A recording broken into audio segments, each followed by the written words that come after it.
रोजमर्रा की जिंदगी में व्यस्त, अपनी ही दुनिया में मसरूफ, अपने छोटे बड़े घरों में सुरक्षित, हम अक्सर ये भूल जाते हैं कि हमारे इन महफूज घरों के बाहर भी एक दुनिया है। और बदकिस्मती से सड़क पर पनपती इस दुनिया में किसी सुरक्षा की कोई गारंटी नहीं। जहां हमारे घरों में ममता और प्यार भरे माहौल में बढ़ते बच्चों की आंखों में सिर्फ खुशियां झलकती हैं, वहीं सड़क पर पले इन बेसहारा बच्चों की आंखों में सिर्फ खौफ नजर आता है। खौफ बाबा जैसे बेरहम हैवानों का। भारत में हर साल तकरीबन 60,000 लापता बच्चों के मामले दर्ज किए जाते हैं, लेकिन अगर जानकारों की माने तो असल में लापता बच्चों की संख्या सालाना लगभग 10 लाख के करीब है और इनमें से ज्यादातर बच्चों से जबरदस्ती भीख मंगवाई जाती है। यकीन मानिए, बेगिंग रैकेट यानी कि भिक्षावृत्ति माफिया की इस अंधेरी दुनिया में होने वाले कई गुना ऐसे हैं जिनकी हमें भनक तक नहीं है। सानी, जानवर है तू, जानवर। ए झुमकी, काहे को नाराज होती तू? तू है तेरे पे। अरे वैसे भी कौन सा ग्राहक था तेरे पास? अपन ने तो तेरी मदद की, तेरी तन की आग बुझा के। काहे को अपने पे भड़कती है? और तू क्या कर रहा है? तू भी निकलेगा ना वैसा ही। चल निकल यहाँ से।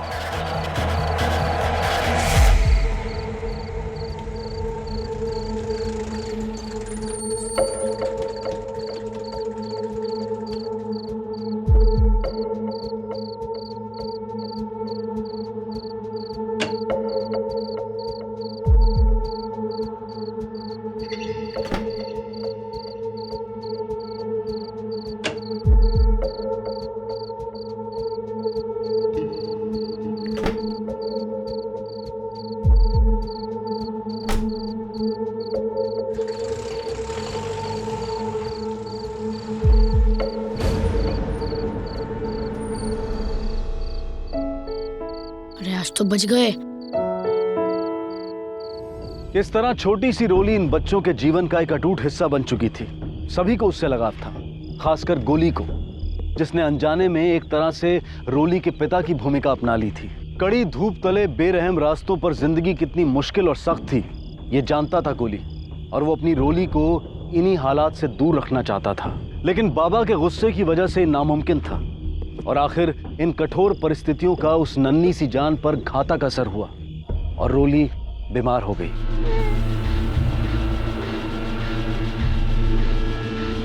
ये लो आपकी बच्ची। हट यहाँ से, मेरी कोई बच्ची बच्ची नहीं है। ओ अंकल, ये वही चीज जिसको हमने वो कचरे में फेंका था। पागल हो गया क्या? भाग यहाँ से, मना किया ना। यहाँ तक कि उसके अस्तित्व को भी नकारा। वजह साफ थी, रोली एक लड़की थी। हैरानी की बात है ना, एक तरफ अमित जैसे समाज के पढ़े लिखे तबके के व्यवसायिक लोग आज भी कन्याओं की तुलना में लड़कों को चुनते हैं। आज भी भेदभाव की वजह से रोली की तरह लड़कियों को बड़ी निर्ममता से पैदा होते ही त्याग दिया जाता है। और दूसरी तरफ सड़क पर अपना जीवन बसर करने वाला गोली खुद एक बेसहारा बच्चा होने के बावजूद दिन रात एक कर रोली को एक बेहतर जिंदगी देने की जद्दोजहद में लगा हुआ है। गोली ने कई दिनों तक कोशिश की, लेकिन कोई रोली को आसरा नहीं देना चाहता था, कोई उसे गोद नहीं लेना चाहता था। और नतीजन आगे जो हुआ वो हमारी सोच के भी परे है। ए गणेश, वैन लाइन संभाल के। ठीक है ठीक है।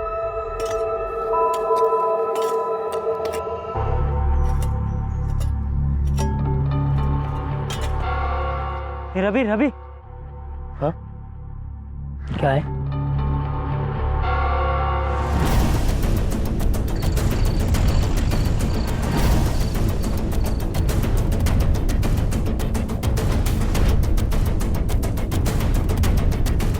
कदम। हाँ सर। बच्चे को बाहर निकालो।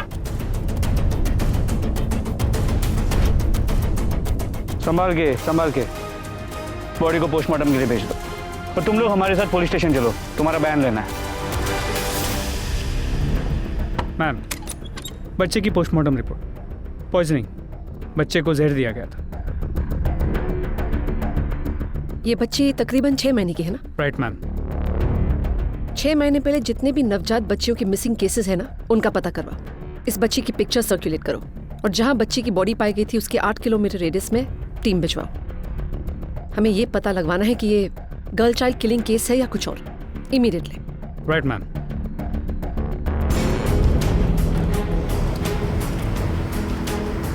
इस बच्ची को देखा है?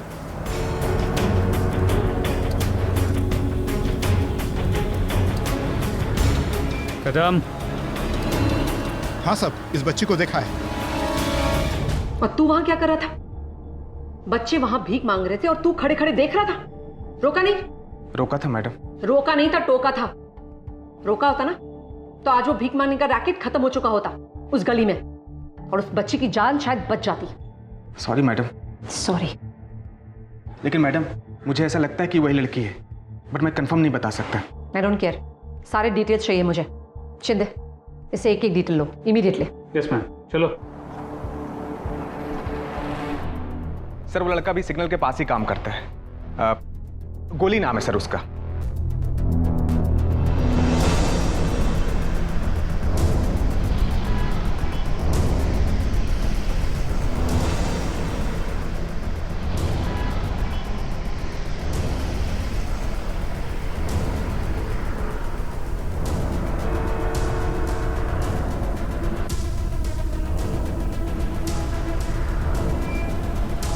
रेखा,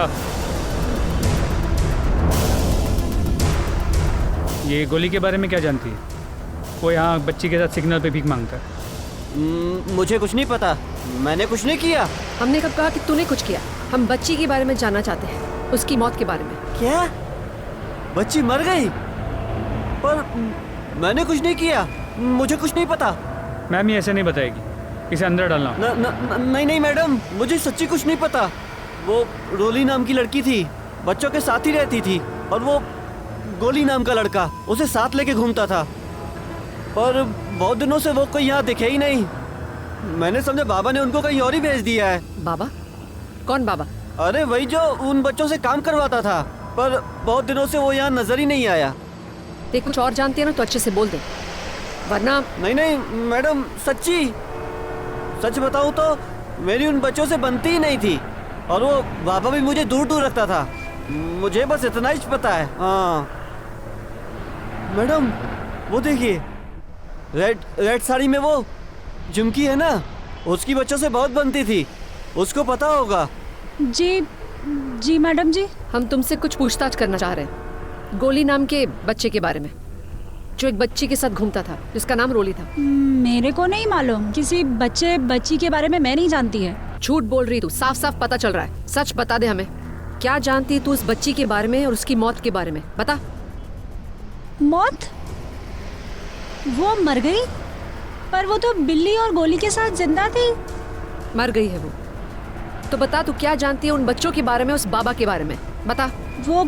वो बाबा ना बहुत ही खतरनाक किस्म का इंसान है मैडम जी। वो गोली और उसके दोस्तों को ना धमकाता रहता था उस बच्ची के लिए। साला मारता पीटता भी था, सुअर की औलाद। मेरे को लगता है उसी ने कुछ किया है। आप ना उससे पूछो, उसको जरूर पता होएगा। कहाँ मिलेगा वो बाबा?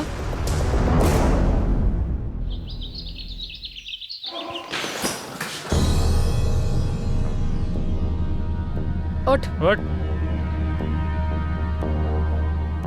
बड़ा मजा आता ना बच्चों को मारने में। उस छोटी सी बच्ची रोली को तूने ही मारा ना? तूने ही जान ली ना उसकी? जान ले ली? नहीं, वो तो जिंदा है। मर चुकी है वो, पर हम ये भी जानते हैं कि तुम्ही ने उसे धमकी दी थी कि तुम उसे जान से मार दोगे। नहीं साहब, मैंने नहीं मारा है साहब, वो तो जबान गर्म थी इसलिए।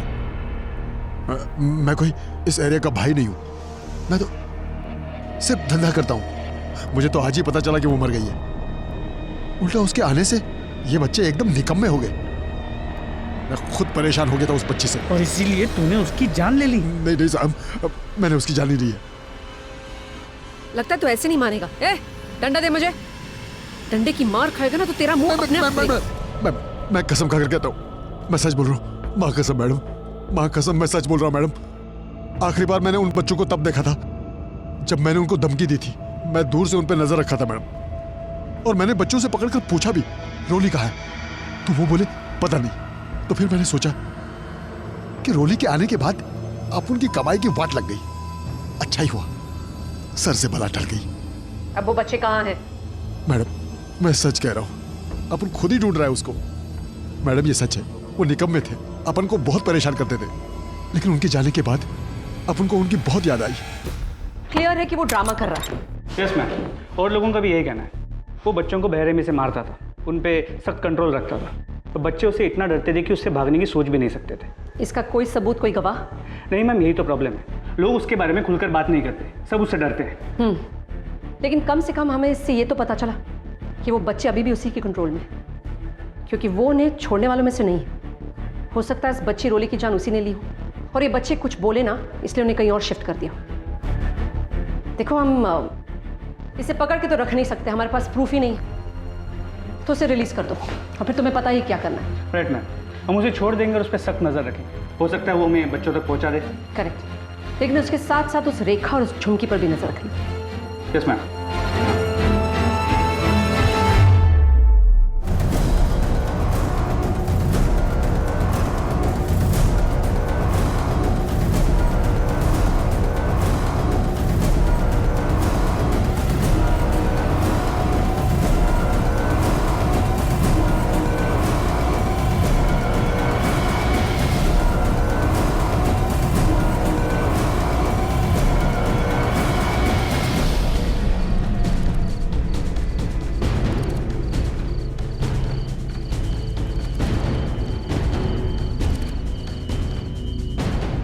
ए चिल्लर लोग, किधर है तुम लोग? चलो जाओ, बाहर आओ। शाबाश। हाँ मैम, बच्चे मिल गए। अब अपन को पूरे हफ्ते का हिसाब मांगता है। तुम लोगों को क्या लगा कि बाबा मर गया, चला गया, तेल लेने गया? अपन भी शाना है, इसलिए अपन आज तक नहीं आया। तेरी शान पट्टी तेरे पास खींच के लाई है हमें। मैडम, मेरे को भी आज ही मालूम पड़ा कि ये लोग इधर है। अच्छा, हाँ मैडम, मेरी बात। तुम गोली हो ना? तुम ही हो जो उस बच्ची रोली को संभालते थे, उससे सबसे ज्यादा प्यार करते थे ना? तुम सब उस बच्ची से बहुत प्यार करते थे, बहुत संभालते थे ना उसे। देखो, बहुत अच्छा करते थे, कोई किसी को इतना प्यार नहीं देता। अब एक और अच्छी चीज करनी पड़ेगी। आप लोग जानते हो ना, किसी ने उस बच्ची की जान ली है। बताओ। गोली, अपन को क्या देखते हैं? चुप। देखो बेटा, डरने की कोई जरूरत नहीं है, हम आप लोगों के साथ हैं। बस हमें बताइए क्या हुआ था, किसने मारा है उस बच्ची को? नहीं पता, हम लोग तो रोली के लिए अच्छे लोग ढूंढ रहे थे जो उसे प्यार से रख सके। मेरे को पता था कि हमारे साथ रहने में रोली की जान को डेंजर था, इसलिए जब वो गायब हुई ना, तो सबसे पहले मैंने इस बाबा को जाके पूछा, तो इसने मुझे धक्का मार के हटा दिया। बेटा, आप कुछ और नहीं जानते, सोचो। और आप सब, आप में से कोई कुछ जानता है? बच्ची, आप इधर आओ, यहाँ आ जाओ। आपका नाम क्या है? इसका नाम बिल्ली है। बिल्ली ना? बहुत ही इसको भी कुछ नहीं पता। हम सब रोली से बहुत प्यार करते थे, इतना प्यार कि वो उसका बाप भी नहीं किया। बाप? तुम उसके बाप को जानते हो? तुम आखिरी बार कब मिले थे उसके बाप से? कहाँ पे? वापस मिलोगे तो पहचान पाओगे। उसकी शक्ल, उसका हुलिया याद है तुम्हें? वो कैसे दिखता था, उसकी गाड़ी, उसका नंबर, कुछ? बापू उनको सब कुछ पता है। Shinde, any update? Yes ma'am, कल रात से मिली इन्फॉर्मेशन की मदद से हम कुछ लोगों तक नैरो डाउन कर पाए हैं। 9 और 7 सेंड होने वाली कई गाड़ियाँ, लेकिन कलर, मॉडल और अस्पताल के पार्किंग लॉट रिकॉर्ड्स, इन सब की मदद से हम 6 लोगों तक नैरो डाउन कर पाए हैं। इनमें से 4 लोग तो नजदीक रहते हैं, लेकिन 2 लोग काफी दूर। और इस बच्चे गोली की मदद से स्केच बना? यस मैम, ये रहा। परफेक्ट। अब उन 6 में से किसी न किसी का चेहरा तो उससे मिलेगा ही, और हमें अपना कल्प्रिट मिल जाएगा। गो। Yes ma'am.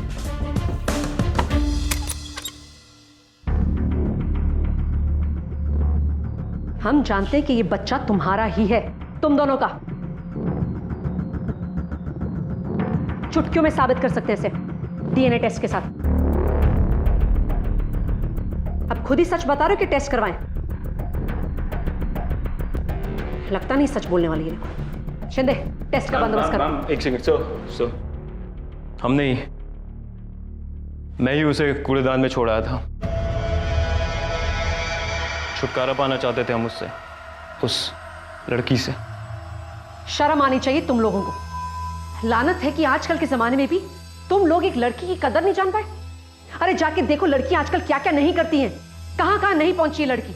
और तुम दोनों, शेम, अरेस्ट करो उन दोनों को। अरे मैम, मैम क्या कर रहे हैं मैम? मैम हमने किया ही क्या है? इस तरह अपने बच्चे को फेंकना एक क्रिमिनल ऑफेंस है और तुम दोनों को तुम्हारी सही जगह पे ले जा रहे हैं हम। चलो ma'am please you can do this ma'am.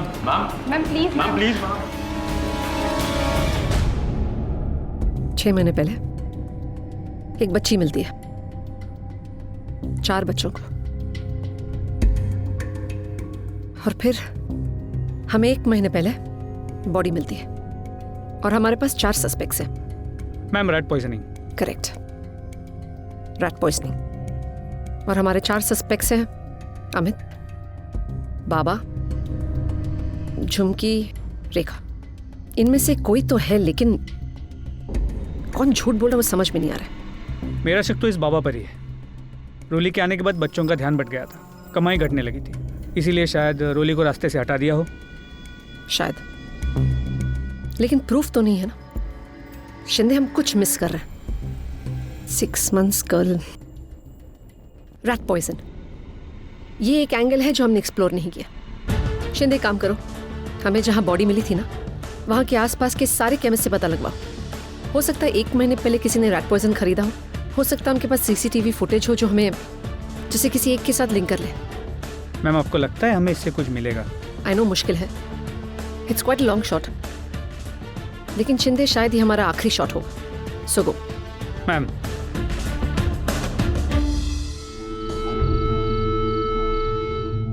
Ma'am लगता है हमारा कातिल मिल गया।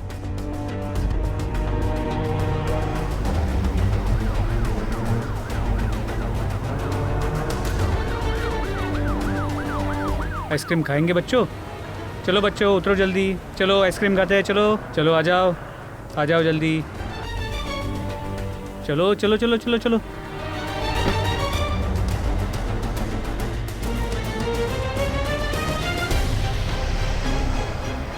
चलो बच्चों आइसक्रीम खाते हैं, चलो। गोली, ये वही दुकान है ना जहाँ तुम अक्सर आया करते हो? मैंने तो सुना है खाता भी है।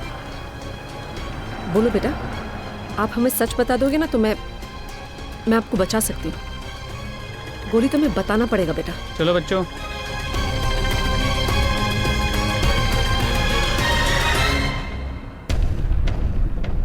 बिली बेटा, मैं तुम्हारे लिए ना एक और आइसक्रीम लेके आती हूँ, मेरे साथ चलोगी? आ जाओ।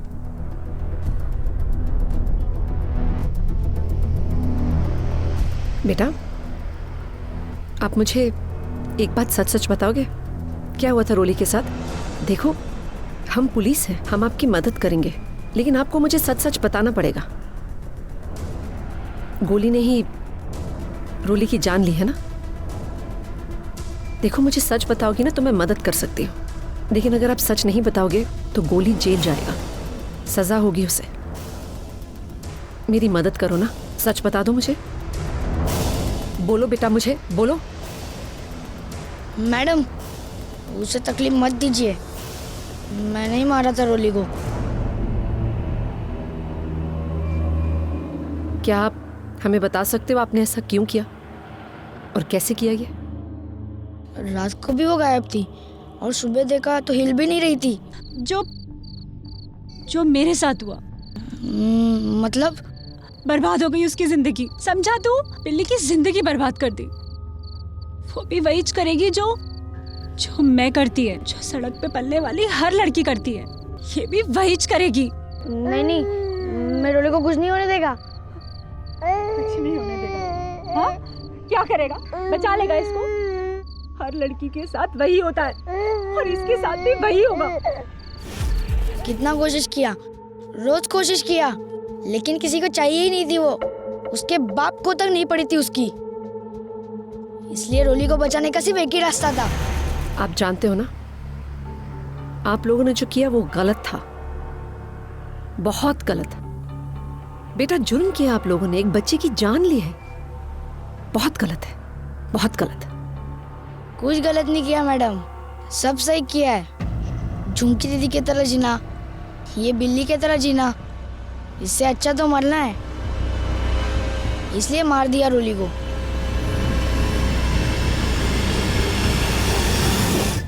गोली का ट्रांसफर पूरा हो गया, नवी मुंबई जुवेनाइल होम में। ओ मैडम, जिसने खून किया उसको तो पकड़ा ना तुम लोग ने, फिर आप उनको काय को सता रहे तुम लोग? अब तुम्हें खून के लिए नहीं पकड़ा जा रहा है, बच्ची की बलात्कार के लिए पकड़ा जा रहा है तुम्हें। और अगर हमारे हाथ में होगा ना, तुम हमेशा के लिए जेल में ही सड़ोगे। ले जाओ इसे। चल हट। काश इन्हें भी किसी ने अपनाया होता। काश लड़कियों को लड़कियां होने की सजा न मिलती। काश बाबा जैसे हैवानों को रोका जा सकता। काश हम अपने बच्चों का, उनकी जिंदगियों का, उनके भविष्य का मोल समझ पाते।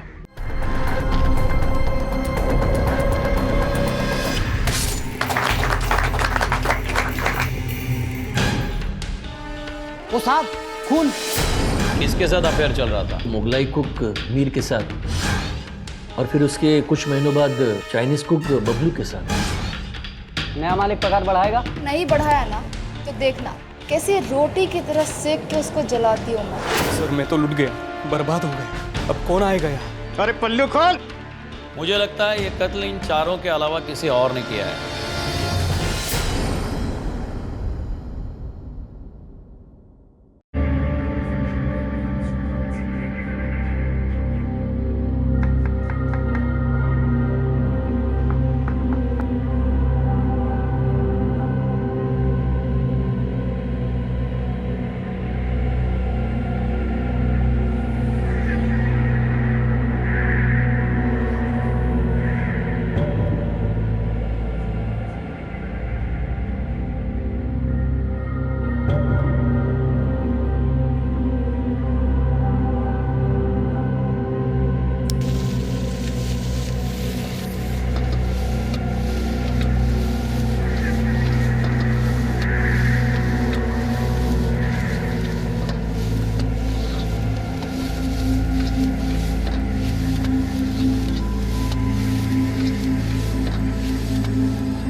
एक ही खबर किसी के लिए शुभ और किसी के लिए अशुभ हो सकती है। एक ही जगह पर मिले लोगों के रास्ते अलग अलग हो सकते हैं। एक जिंदगी में आगे बढ़ रहा था और दूसरा अपनी मजबूरियों की वजह से जिंदगी में समझौता कर रहा था। अजीत सावंत, जिसने पाई पाई जोड़कर बहुत कम उम्र में अपना सपना पूरा किया था, ये होटल खरीदकर, और दूसरी तरफ शंकर सुर्वे का सपना मजबूरियों की वजह से बिक चुका था। शंकर सुर्वे की पत्नी को कुछ साल पहले ब्रेन स्ट्रोक और पैरालिसिस का अटैक आया था, जिसकी वजह से वो बिस्तर पर एक मरीज की जिंदगी जी रही थी, और शंकर उसे मरीज से सेहतमंद इंसान बनाने के लिए अपनी हर चीज दांव पर लगा रहा था, और उनमें से एक उसका ये सपना, ये होटल भी था।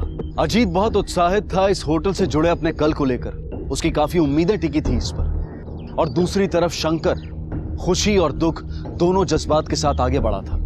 खुशी इस बात की कि अब वो अपनी पत्नी के इलाज का रोज का तकरीबन 30 से 40 हजार का खर्चा आराम से उठा पाएगा, और दुख इस बात का कि अब उसका होटल किसी और का हो चुका था। इस होटल से जुड़े और भी लोग थे, और ये लोग थे इस होटल का स्टाफ, जिन पर इस बदलाव का असर हो सकता था। अब वो असर अच्छा होगा या बुरा होगा, यह भी कहना मुश्किल था।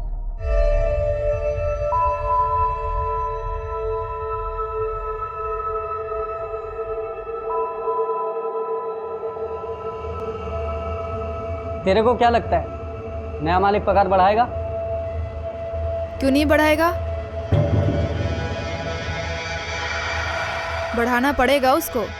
तूने बात की है क्या उसके साथ? अब इसमें बात करने वाली कौन सी बात है? ये हक है हमारा, बढ़ाना पड़ेगा उसको। और अगर नहीं बढ़ाया ना तो देखना कैसे रोटी की तरह सेक के उसको जलाती हूँ मैं। बढ़ाना तो पड़ेगा उसको।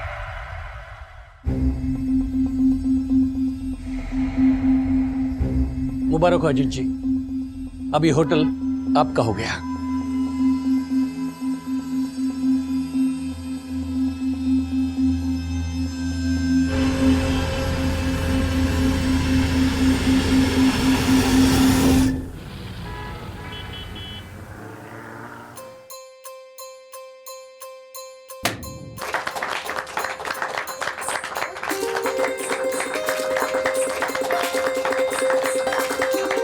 आई, बाबा, तुम्ही पहिले आज।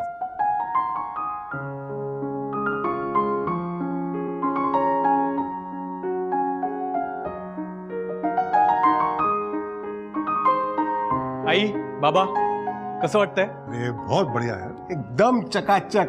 खरंच खूपच छान. अब जी जान से मेहनत करना और खूप तरक्की करना.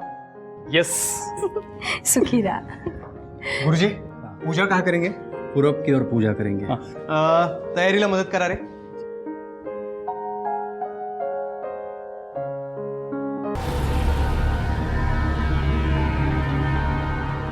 अरे ये क्या है? क्या है? ये देखो, ये क्या है? अरे क्या है? मैंने कहा था ना ठीक से साफ करने के लिए.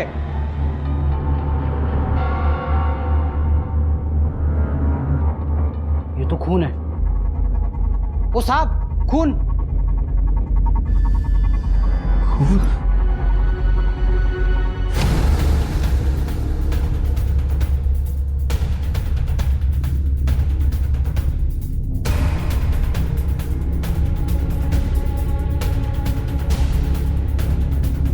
और अगर नहीं बढ़ाया ना तो देखना कैसे रोटी की तरह सेक के उसको जलाती हूँ मैं.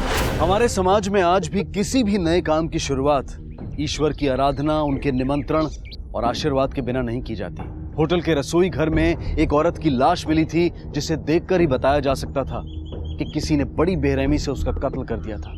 आखिर कौन थी औरत और किसी ने उसे इतनी बेरहमी से क्यों मारा होगा? कौन इस औरत से इस कदर नाराज था, नफरत करता था और क्यों? इन सवालों के जवाब जानने के लिए हमें अतीत के पन्नों को टटोलना होगा, क्योंकि कोई भी जुर्म रातों रात पैदा नहीं होता है. जब कोई जुर्म होता है तो हमें सिर्फ इसका ऊपरी रूप दिखाई देता है, लेकिन उसकी जड़ें कहीं और ही निकलती हैं. और इन्हीं जड़ों की तलाश करने का काम पुलिस को करना था.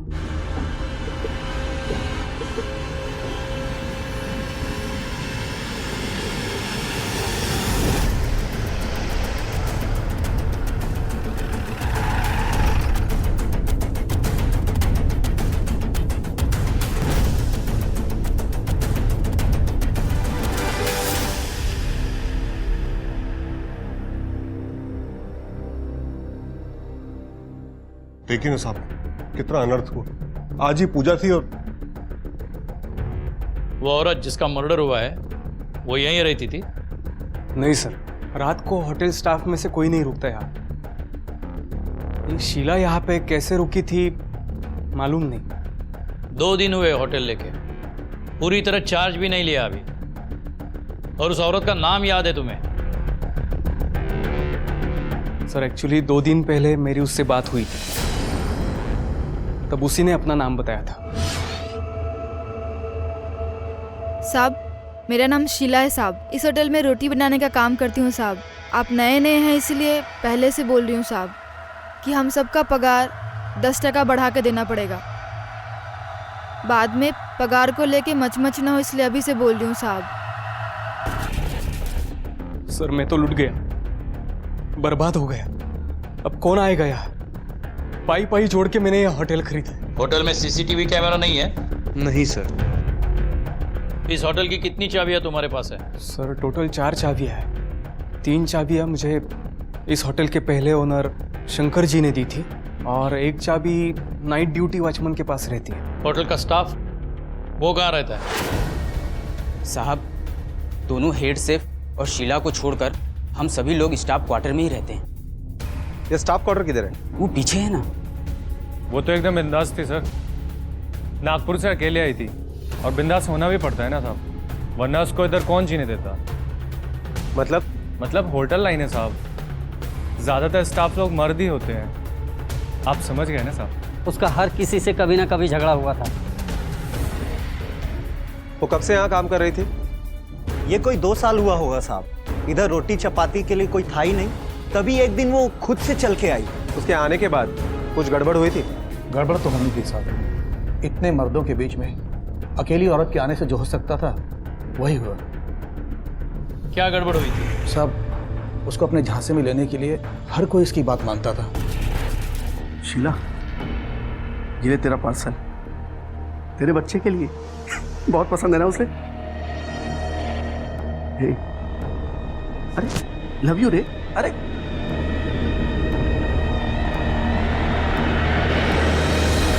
उसका बच्चा भी है? जी हाँ साहब. जब वो काम पे आती थी तो बच्चे को कहाँ रखती थी? साहब जब वो काम पर आती थी तो बच्चे को घर में ताला मारकर छोड़कर आती थी। मुझे उसका यहाँ का पता चाहिए, जल्दी। जी जी साहब।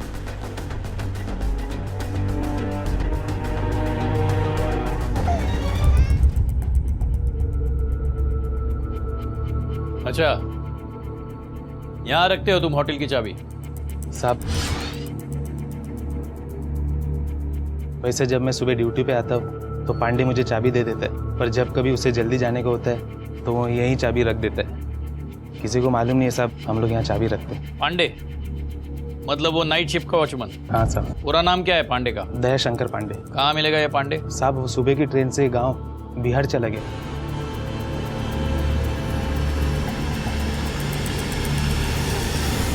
सर उसने मुझसे तो कोई छुट्टी नहीं मांगी थी, शायद इस होटल के पहले ओनर शंकर जी से उसने छुट्टी ली हो।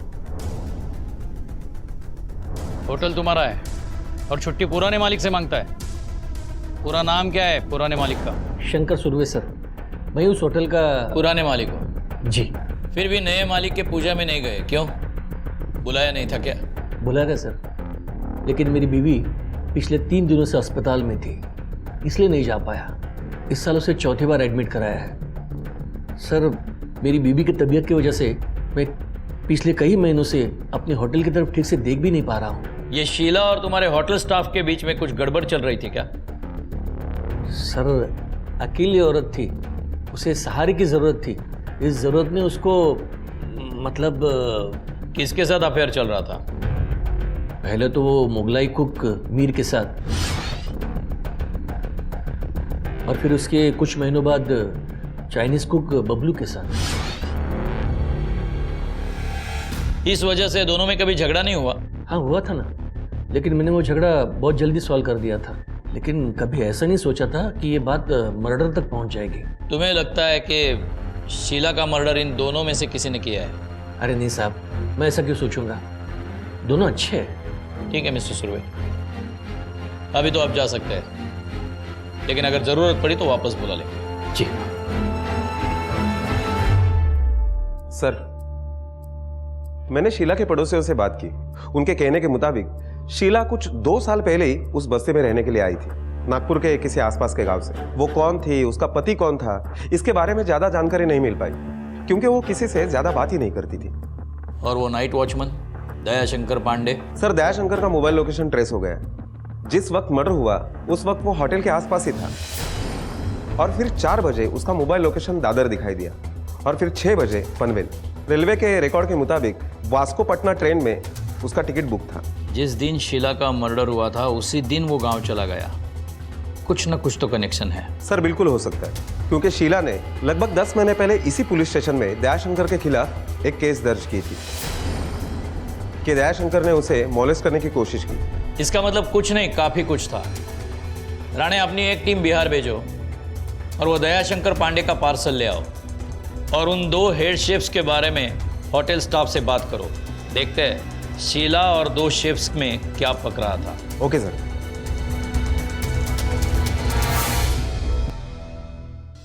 शीला का उन 2 रसोइयों के साथ, मतलब शेफ के साथ चक्कर चल रहा था? हाँ साहब, पहले मीर के साथ और अब बबलू के साथ। तुम्हें कैसे मालूम? तो साहब क्या है ना, एक दिन कैशियर ने मुझे शीला को बुलाने भेजा था। अरे शीला किधर गई? मीर के साथ होगी, आजकल वो तड़का यहाँ नहीं स्टाफ रूम में लगाता है।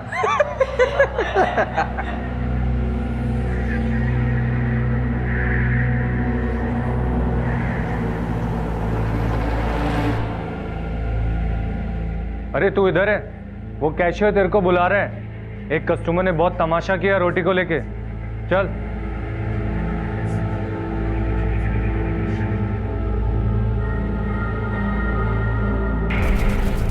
शीला का इन दोनों के साथ, मतलब मीर और बबलू के साथ लफड़ा चल रहा था। इस बात को लेकर उन दोनों में कभी झगड़ा नहीं हुआ? साहब उन दोनों का तो रोज ही झगड़ा होता था, और एक दिन तो ये शेजवान, एक लड़की के लिए एक दूसरे की जान लोगे क्या? चल जा अपना काम कर।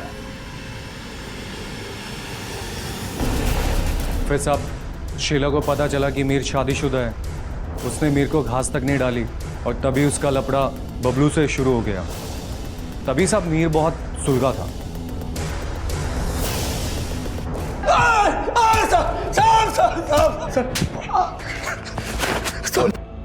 साहब मैंने कुछ नहीं किया। मैं सच बोल रहा हूँ साहब। सच कहाँ बोल रहा है तू? अब बोलेगा सच? हाँ, घर में बीबी और होटल में शीला, दाल और मुर्गी साथ में चाहिए थी सर इसको। हाँ, और मुर्गी किसी दूसरे के पास चली गई तो इससे बर्दाश्त नहीं हुआ, हलाल कर दिया उसे। शीला बबलू के पास चली गई इसीलिए मारा ना उसे। नहीं नहीं साहब, मानता हूँ पहले मेरा उसके साथ लफड़ा चालू था, लेकिन अभी कुछ भी नहीं था। मैंने उसको नहीं मारा साहब, मुझको जाने दो ना। जाने दो? अरे साहब। सर, शीला की पोस्टमार्टम रिपोर्ट आ गई है। हाँ। देख मीर, 10 मिनट देता हूं तुझको, सोच ले। इसके बाद भी अगर सच नहीं बोला तो कहां कहां से सच उगलवा दूंगा तू सोच भी नहीं सकता। सर, पोस्टमार्टम रिपोर्ट के मुताबिक शीला का कत्ल रात को 2 से 3 के बीच में हुआ, और जो चाकू हमने फिंगरप्रिंट्स के लिए भेजा है उस पर होटल के लगभग सभी लोगों के फिंगरप्रिंट्स हैं। इसका मतलब हाथ में कुछ नहीं लगा। राणे, ये शीला की कहानी भी कुछ सीधी नहीं है। एक ही जगह के 2 लोगों के साथ अफेयर, कुछ भी कहो, कातिल होटल के अंदर वाला ही कोई है जिससे शीला पे बहुत गुस्सा रहा होगा।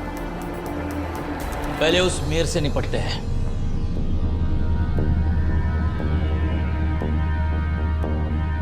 सोच लिया सच बोलने का या मैं बुलवाऊं? साहब, मेरे और शीला के बीच में प्यार था साहब, लेकिन कुछ टाइम बाद पता चला वो मेरे साथ डबल गेम खेल रही।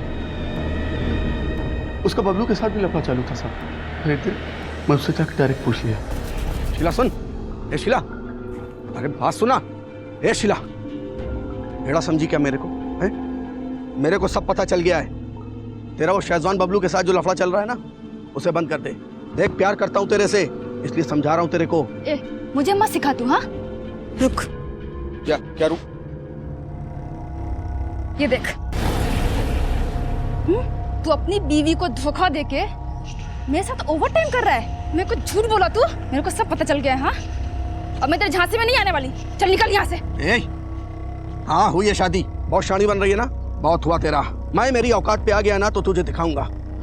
चल निकल रे, अगर ये जाके तेरी बीबी को दिखाया ना, तेरा भारी और कमना सब यही निकल जाएगा। चलो अभी निकल। शीला तेरी पोल पट्टी तेरे बीवी के सामने न खोले इसलिए तूने उसे मारा? नहीं नहीं नहीं साहब, अरे मैं उसके बाद तो उससे मिला तक नहीं। वो तो मैंने गुस्से में बोल दिया था साहब, बल्कि शीला और बबलू मेरे को झगड़े के लिए उकसाते थे।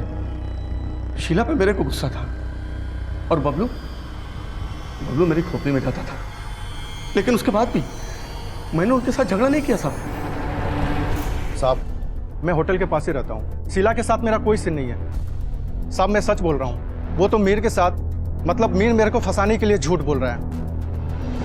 मैं किसी एक बच्चे की माँ के साथ में क्यों चक्कर चलाऊंगा साहब, और खाली पॉकेट में किसी का बच्चे का बाप क्यों बनूंगा? अच्छा, शीला से तेरा कोई लेना देना नहीं है तो फिर शीला को मीर का वो फैमिली फोटो किसने दिया था? वो मुझे नहीं मालूम साहब। तुझे क्या लगता है किसने दिया होगा फोटो?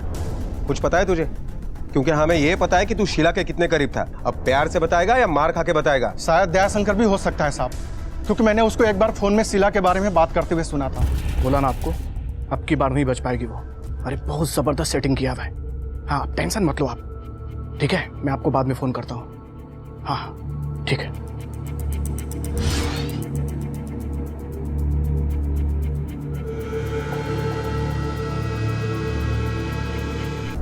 वो किधर फंसाने की बात कर रहा था साहब, वो तो मुझे नहीं मालूम, लेकिन मुझे लगता है इसमें उसी का हाथ है।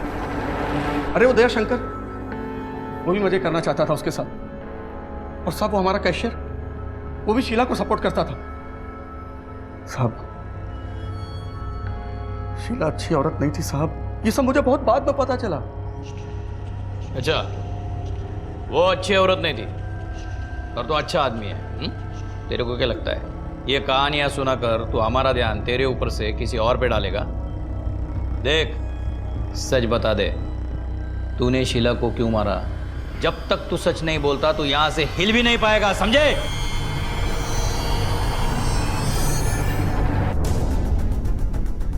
सर, हो सकता है ये मीर सच बोल रहा हो, क्योंकि जिस रात कत्ल हुआ उस रात उसका मोबाइल लोकेशन होटल के आसपास बिल्कुल नहीं था।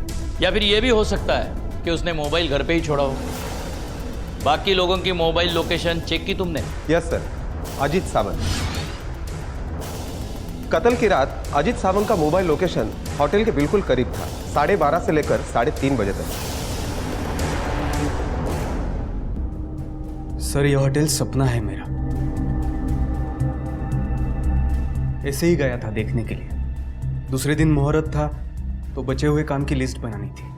सर मेरी सारी कमाई, सारी जमा पूंजी इस होटल पे लगाई हुई है। मैं पहले ही बर्बाद हो चुका हूं और आप लोग बार बार मुझे बुला रहे हैं।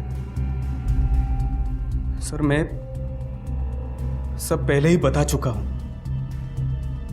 अब आपको क्या नया मिलेगा मेरे बयान से?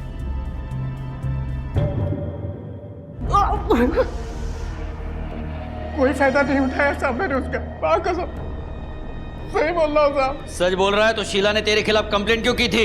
मालिक ने बोला था कि उसका रोज तलाशी लेता जाते हुए। चल कौन?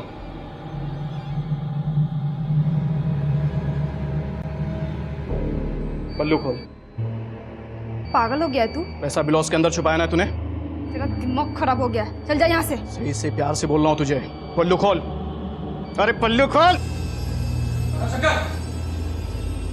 क्या हो रहा है? क्या हो रहा है सब? सर वो अरे लेडीज की कोई ऐसी चेकिंग करता क्या? शाना बन रहा है ना तू? छोड़ूंगी नहीं मैं तेरे को। जाके पुलिस स्टेशन में कंप्लेन करूंगी। जेल जाएगा तू देखना। उसने सच में कंप्लेन कर दी साहब मेरे खिलाफ इसी थाने में। वो हमारे पुराने मालिक है ना सुरभि साहब, उन्होंने छोड़ा है यहाँ से। उसने कंप्लेंट की इसलिए गुस्से में आकर तूने उसे मार डाला? हाँ? नहीं साहब, मैंने उसको नहीं मारा। उस दिन के बाद ना साहब मैंने उसकी तरफ देखा भी नहीं। सच बोल रहा हूँ साहब, मैंने नहीं मारा उसको।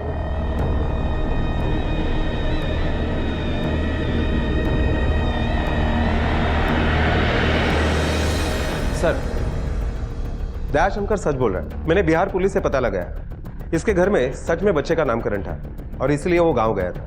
राणे अगर ये सच बोल रहा है फिर भी हमें उस पर नजर रखनी पड़ेगी, क्योंकि उसकी ट्रेन और कत्ल के बीच में काफी समय था। यह भी हो सकता है कि कत्ल करने के बाद वो स्टेशन चला गया हो। इसी के साथ उस बबलू पर भी हमें नजर रखनी चाहिए।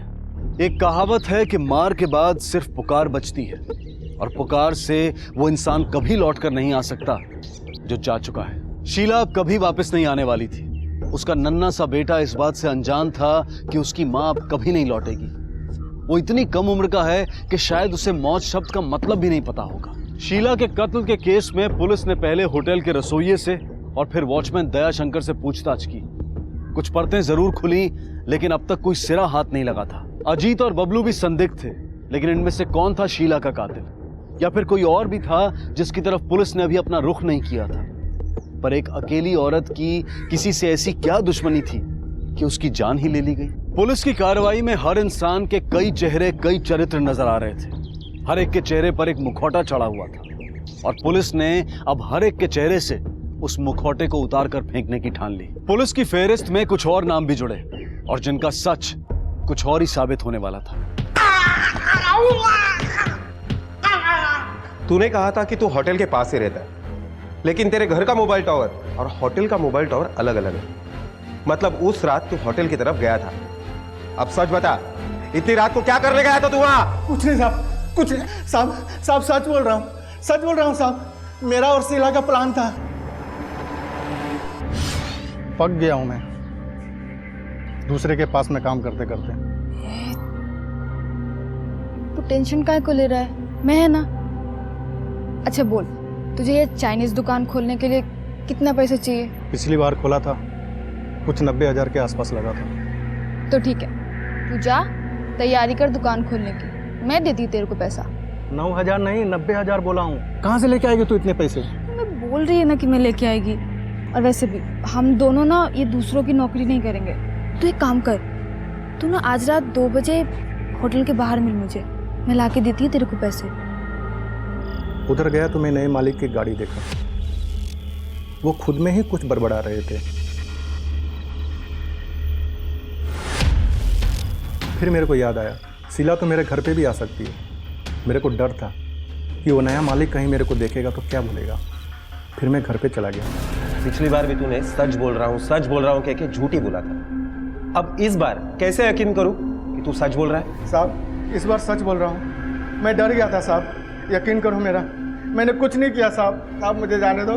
जब तक तू पूरा सच नहीं बताएगा ना, यहीं सड़ेगा, समझा?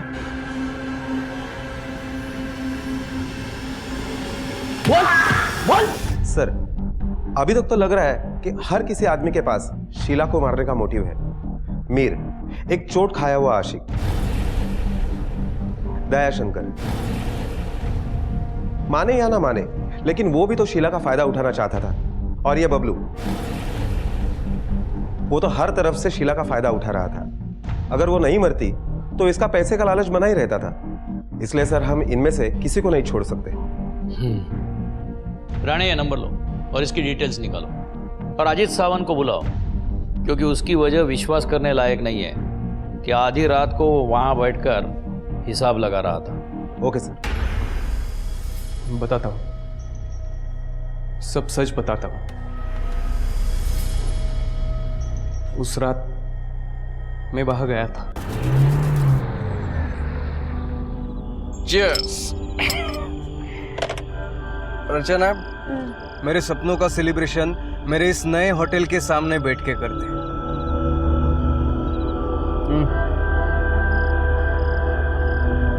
I'm done यार, अब और नहीं पी सकती। Alright. देखना, एक बार ये होटल शुरू हो जाए फिर अपनी लाइफ सॉर्टेड है, सॉर्टेड। 1 साल के अंदर 2-4 होटल बनाएंगे और फिर शादी करेंगे। वैसे मेरे बहुत सारे सपने हैं, फिलहाल ये एक पूरा हो रहा है।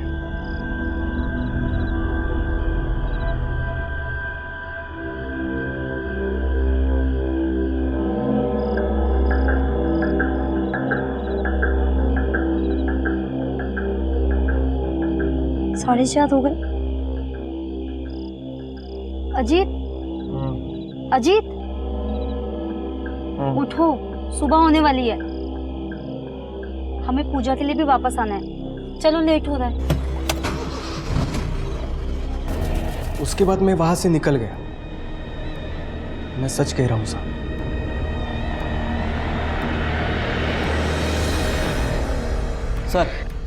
सर, आपने जिस मोबाइल नंबर की डिटेल्स मांगी थी वो आ गई है, ये लीजिए।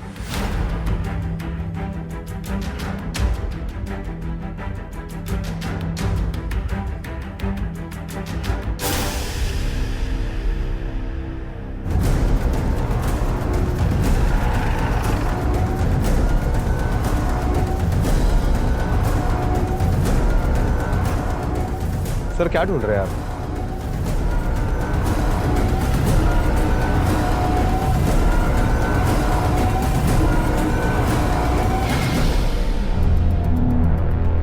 ये सीसीटीवी कैमरा चलता भी है या ऐसे ही लगाया है? चालू है सर, 24 घंटा रिकॉर्डिंग चालू रहती है इसकी। हमें 7 और 8 अप्रैल का फुटेज देखना है।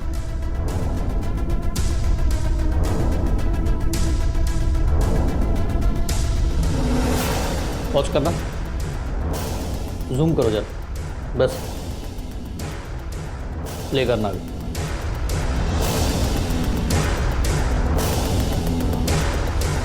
चलो, उस चाइनीज शेफ को एक बार फिर मिलते हैं। साहब, मैं बबलू बोल रहा हूँ। हाँ, बोलो बबलू। साहब, कुछ पैसे की अर्जेंट जरूरत आ पड़ी है। मुझे क्यों फोन किया? पैसे तो आप ही को देने पड़ेंगे ना साहब। देने पड़ेगा मतलब? क्योंकि साहब, शीला का खून तो आप ही ने किया है ना, मैंने देखा था। कितने पैसे चाहिए? 90,000।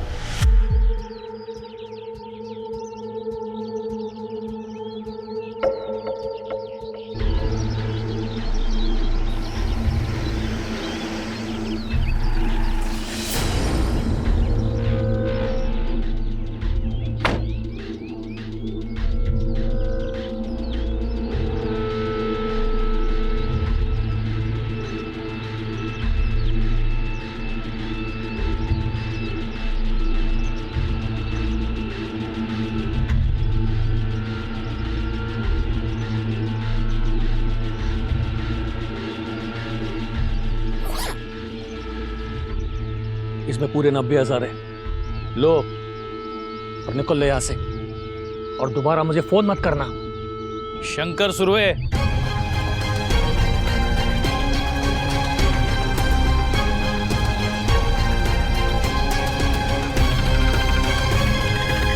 जेल में ये क्या?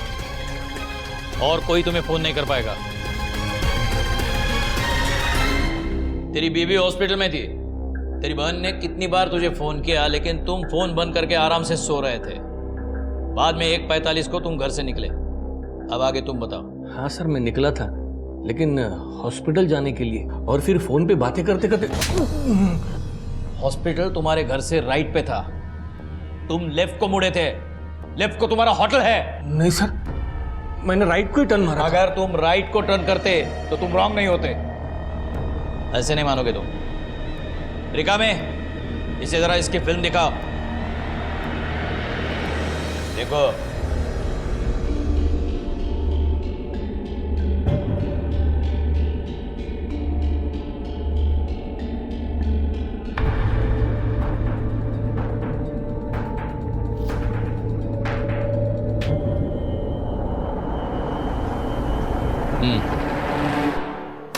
चलो अब सब सच बताओ। साहब, मुझे शक हो गया था कि मेरा कैशियर शीला के जरिए पैसे चोरी कर रहा है। मैंने वॉचमैन को शीला की तलाशी लेने के लिए बोला, पर उसने दयाशंकर को पुलिस स्टेशन भिजवा दिया, और फिर वॉचमैन ने भी उसकी तलाशी लेने से मना कर दिया। और फिर एक दिन ये लड़की से रोज पैसा चुरा। शीला, तू रुक। तू बाहर जा, शटर डाउन कर और वहीं पे रुके रहना। चल जा। जी। आज मैं देखता हूं तू कैसे पैसे चुराती है। बोल, आज तक मेरा कितना पैसा ब्लाउज में डाल के बाहर ले गई है तू? हैं? साहब, मैंने कोई चोरी नहीं किया साहब। मुझे पता है तेरे ब्लाउज में पैसे है। नहीं निकाल बाहर, नहीं तो मैं पुलिस को बुलाऊंगा। पुलिस आएगी, पैसे निकालेगी और तू हवाला जाएगी। मैंने कोई चोरी नहीं किया। अरे तू निकालती है, मैं निकालू? हाँ? सब निकालती हूँ। हाँ, चल निकाल। तू क्या अंदर? किसने बुलाया तुम्हें? साहब, पुलिस का राउंड अप चालू है। ठीक है, निकल दो। चल, बाकी के पैसे निकाल। और सुन, ये मत भूलना, तेरे चोरी का सबूत है मेरे पास। आज छोड़ रहा हूं तुम्हें। चल निकल, निकल। और फिर तूने उस वीडियो के जरिए शीला का फायदा उठाना शुरू कर दिया। नहीं सर, वो वीडियो तो मैंने उसे डराने के लिए बनाया था, जो मैंने उसी रात को डिलीट कर दिया था। फायदा तो वो मेरा उठा रही थी सर। मतलब? मैंने पूरे स्टाफ को बाहर भेज दिया था, लेकिन कोई अंदर छुपकर मेरा वीडियो बना रहा था, जिसको लेकर शीला मुझे ब्लैकमेल कर रही थी। साहब, इस महीने 2000 रुपए पगार बढ़ा के देना। बढ़ाकर? तेरा पगार तो उल्टा मैं कम करने वाला था। तेरा वीडियो है मेरे पास, भूलना मत तू। वही तो साहब, मेरे पास भी एक वीडियो। ये देखो साहब, ये देखो।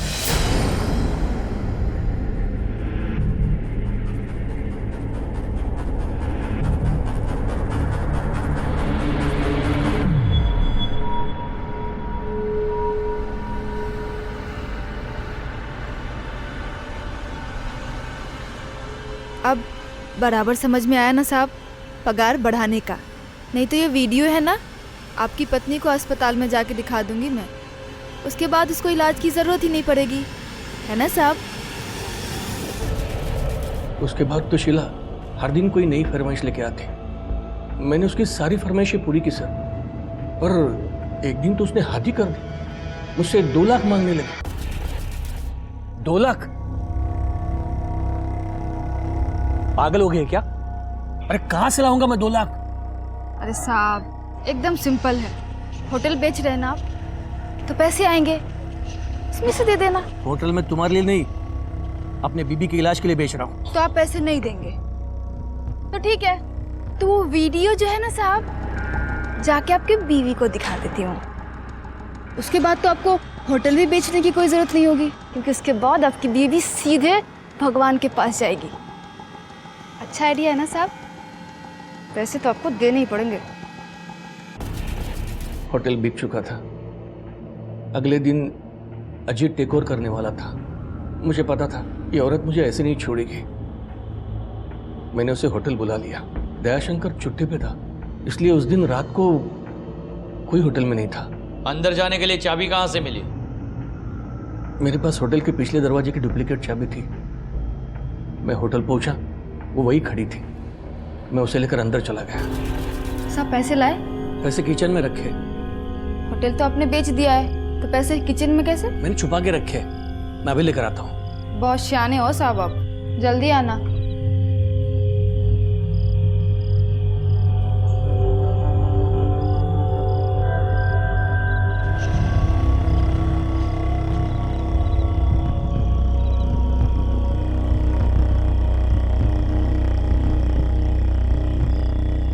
तुम्हें पैसे चाहिए ना? हा? ये सब करने के बजाय अगर तुम पुलिस के पास आते तो असली अपराधी को सजा मिलती और तुम कातिल होने से बच सकते। ले जाओ उसको।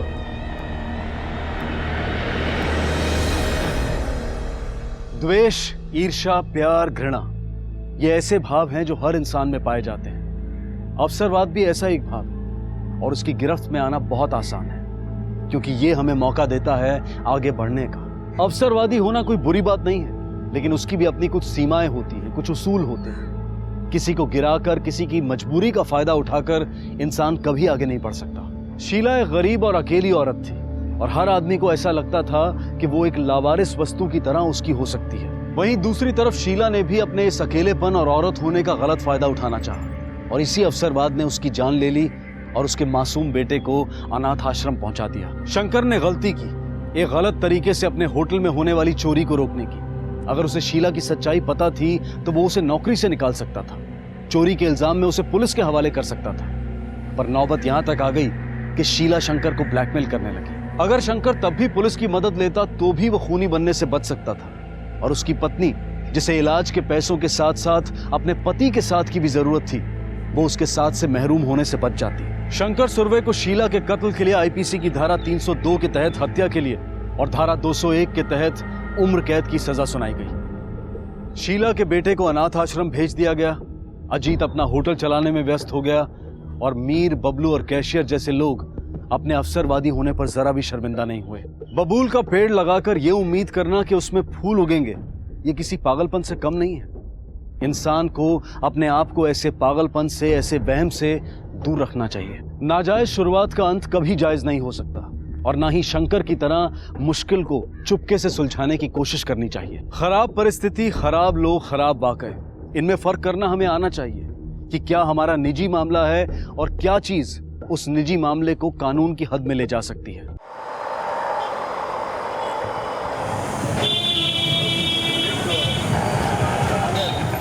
Okay sir, bye.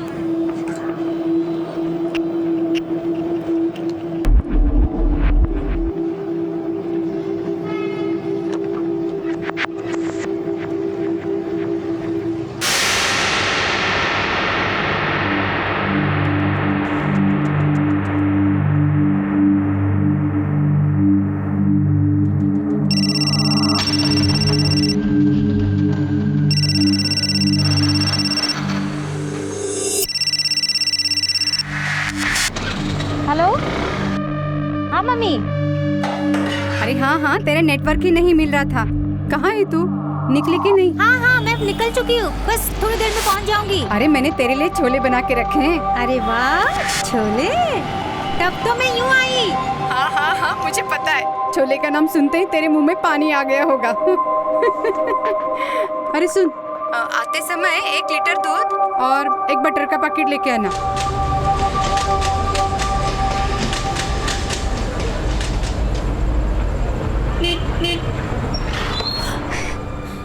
Neha Sharma ji, आप कौन? क्या हुआ बेटा, कोई मिल गया है क्या? नेहा, क्या हुआ बेटा? नेहा। Hello hello. मुंबई निवासी नेहा शर्मा हमारे घर की ही बहू, बेटी, बहन की तरह एक आम सी लड़की थी। जिसकी जिंदगी घर से ऑफिस और ऑफिस से घर तक ही सीमित थी। लेकिन जिंदगी में खतरा किसी भी कोने पर घात लगाए बैठा हो सकता है, चाहे वो जिंदगी खास हो या फिर नेहा शर्मा जैसी आम। आखिर क्यों एक आम परिवार का एक आम दिन एक बुरे सपने में बदल गया? आखिर क्यों एक आम लड़की की जिंदगी का अंत इतना दर्दनाक हो गया? ये हत्या और हत्या के पीछे खड़े सवाल एक बड़ी साजिश की महज शुरुआत थे। इस केस को सॉल्व करना पुलिस के लिए एक बड़ी चुनौती बनने वाली थी।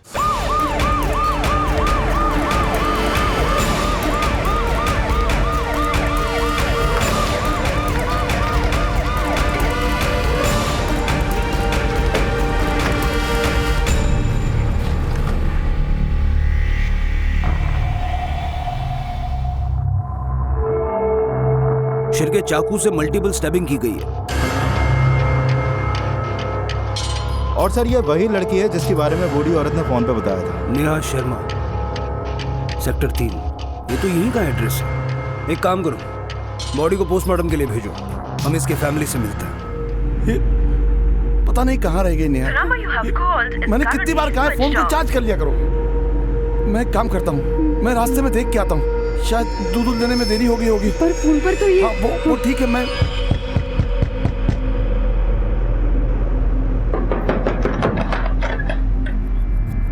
हाँ, ये नेहा शर्मा का घर है? जी हाँ, मैं मिली नेहा, हमने ही आपको फोन किया था।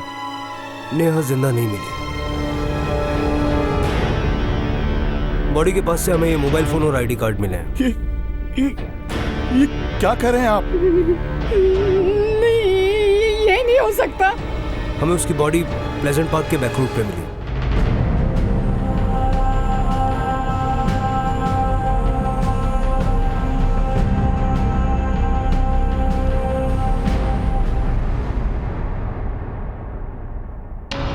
सर, ये रही पोस्टमार्टम रिपोर्ट।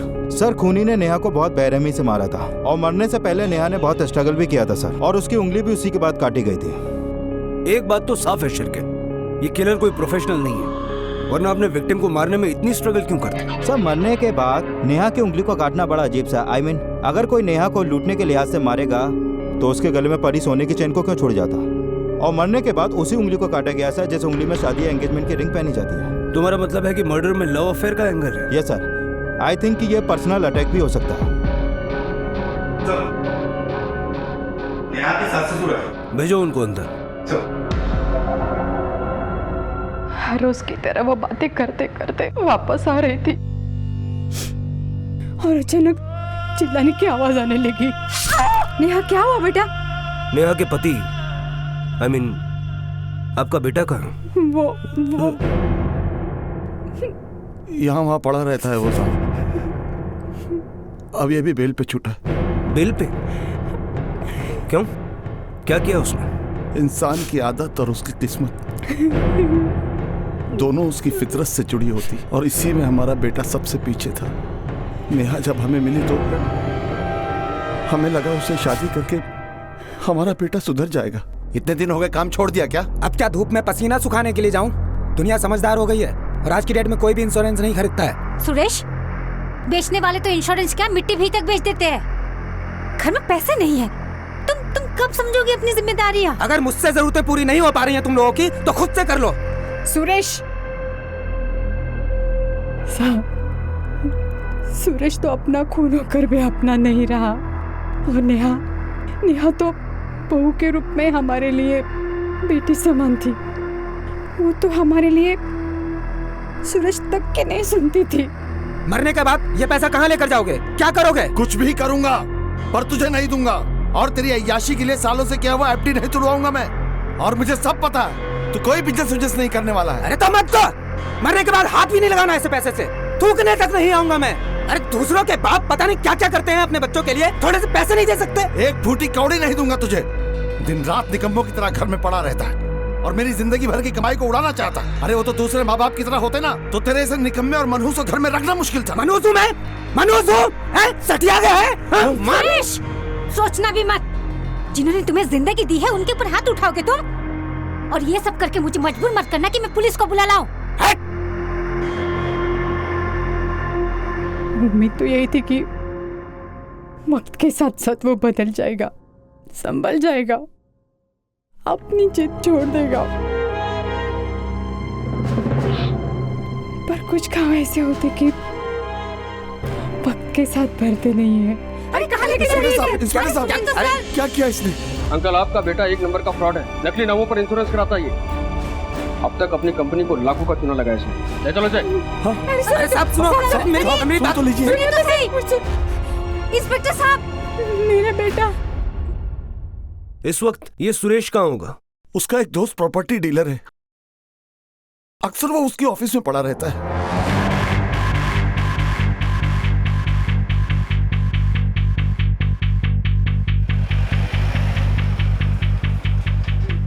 साहब, मुझे लगता है बहुत बड़ी गलतफहमी हुई है। मैंने तो सारे गलत काम छोड़ दिए हैं सब। सुरेश, तेरे सारे काले चिट्ठे हैं हमारे पास। चल मुद्दे पे आता। नेहा को क्यों मारा? मैंने नहीं हराया नेहा को साहब। अच्छा खासा बुढ़े बुढ़िया को वो संभाल रही थी और मैं उसको क्यों मारूंगा भला? तू उससे नफरत करता था, इसलिए तूने उसे मारा। सुना तेरे बहुत झगड़े होते थे उसके साथ। अब अगर आपको मेरे पे भरोसा नहीं है तो आप विक्रम से पूछ लो जाकर। मैं उस दिन विक्रम के साथ उसके बेटे की बर्थडे पार्टी में था, पनवेल में। बेटा हम तो पनवेल जाएंगे ही, लेकिन अगर तू या तेरा phone out of coverage area हुआ ना, फिर हम तुझे स्विच ऑफ कर देंगे, याद रखना। नेहा जहाँ काम करती है उस ऑफिस का पता चला? हाँ सर, ये पास ही में हाईवे जाने वाले रास्ते के बीच में। नेहा के बारे में सुनकर बहुत अजीब लग रहा है सर। बहुत स्वीट थी, हमेशा अपने काम पर ध्यान रखती थी। It's okay but it's not that nice. Ma'am ये सारे कलर ऑप्शंस हैं, आपको जो भी अच्छा लगे you can choose. Excuse me ma'am, may I help you? या sure, just give me 1 second.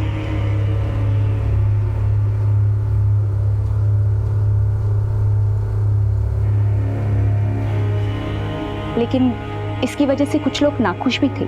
कौन थे वो लोग जो नाखुश थे?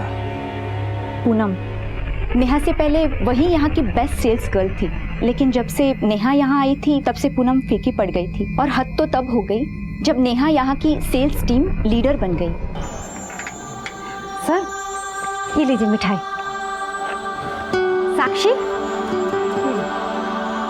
प्रमोशन के लिए बहुत बहुत बधाई हो Neha. Thank you. Welcome. Poonam, ये लो मिठाई खाओ।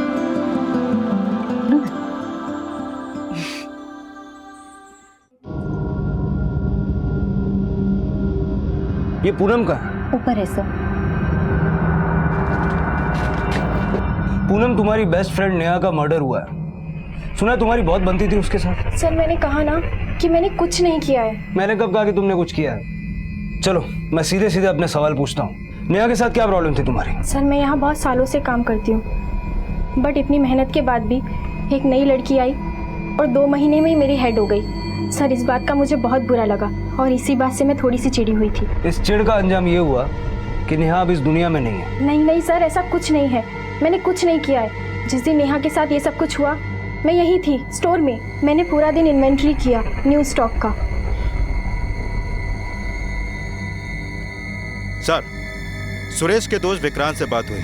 पनवेल में उसके बेटे की बर्थडे पार्टी थी और सुरेश पूरे दिन वहीं पे था। उसने पार्टी के कुछ पिक्चर्स भी मुझे भेजे हैं। शिरके, ये भी तो हो सकता है कि मर्डर करने वाला कोई और है और करवाने वाला कोई और। सुपारी किलिंग?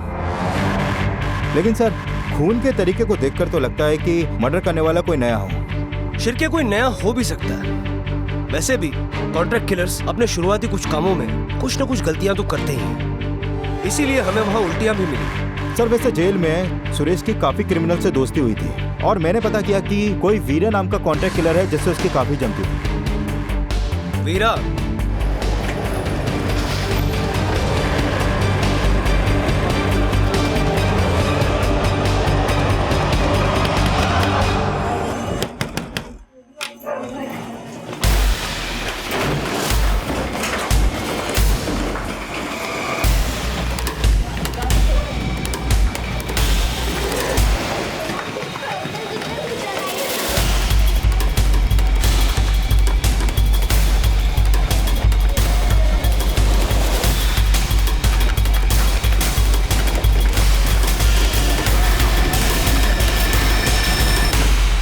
सब मैं कुछ नहीं किया साहब, मेरे को काय के लिए पकड़े थे? सच सच बोल, नेहा शर्मा का मर्डर किया ना तुम? उंगली क्यों काटी उसकी? सुपारी ली थी तूने? सुपारी लिया रहता तो मैं आप लोग के आने का इंतजार थोड़ी करता साहब। सब मैं किसी नेहा को नहीं मारा साहब। तेरे अलावा एरिया में कितने कॉन्ट्रैक्ट किलर्स हैं? सबके नाम चाहिए। सब मजाक कर रहे हो क्या? अगर ऐसा किया तो अब तक की सबसे बड़ी सुपारी मेरे नाम की होगी साहब। ऐसा नहीं किया ना तो सुपारी, कत्था, चूना सब चखा दूंगा, समझा? सब क्या रे? इस लड़की की सुपारी अगर तुम लोगों में से किसी ने भी दी है तो भी बोल दो, वरना तुम लोगों को उल्टा लटकाकर इतना मारूंगा कि देख के लगेगा किसी ने पान खा के थूका है। बोल, दे डंडा।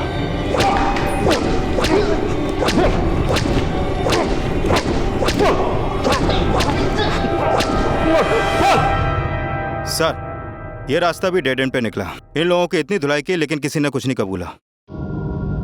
शिरके, कॉन्ट्रैक्ट किलर्स मर्डर करने के बाद हवा की तरह गायब हो जाते हैं। और दूसरी बात ये कि ये जो मर्डर है इसका तरीका ये सजेस्ट करता है कि मर्डरर ने इससे पहले एक मच्छर भी नहीं मारा होगा।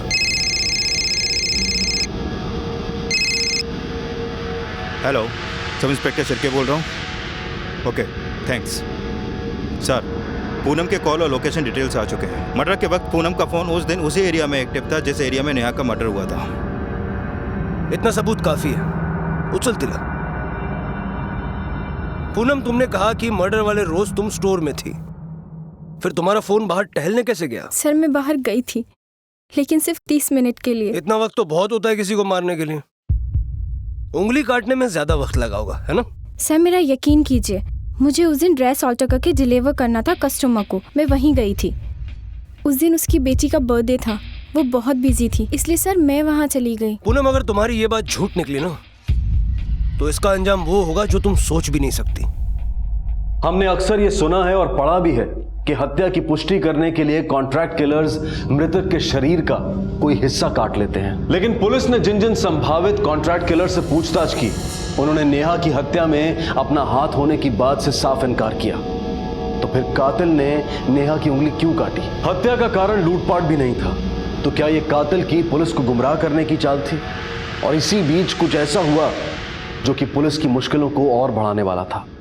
पूनम और सुरेश दोनों के पास नेहा को मारने का मोटिव है, लेकिन मुझे सुरेश का मोटिव ज्यादा स्ट्रांग नजर आता है। सर, एक मिनट। क्या? ठीक है, हम जल्दी पहुंचते हैं।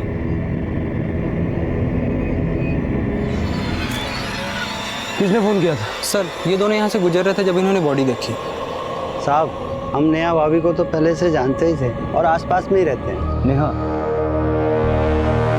शिरके, इसका नाम भी नेहा है। इसके बाएं हाथ की उंगली भी कटी हुई है। It's not a coincidence. Body को पोस्टमार्टम के लिए भेजो और एरिया का चप्पा चप्पा छान मारो। ये केस अब और भी उलझ चुका है।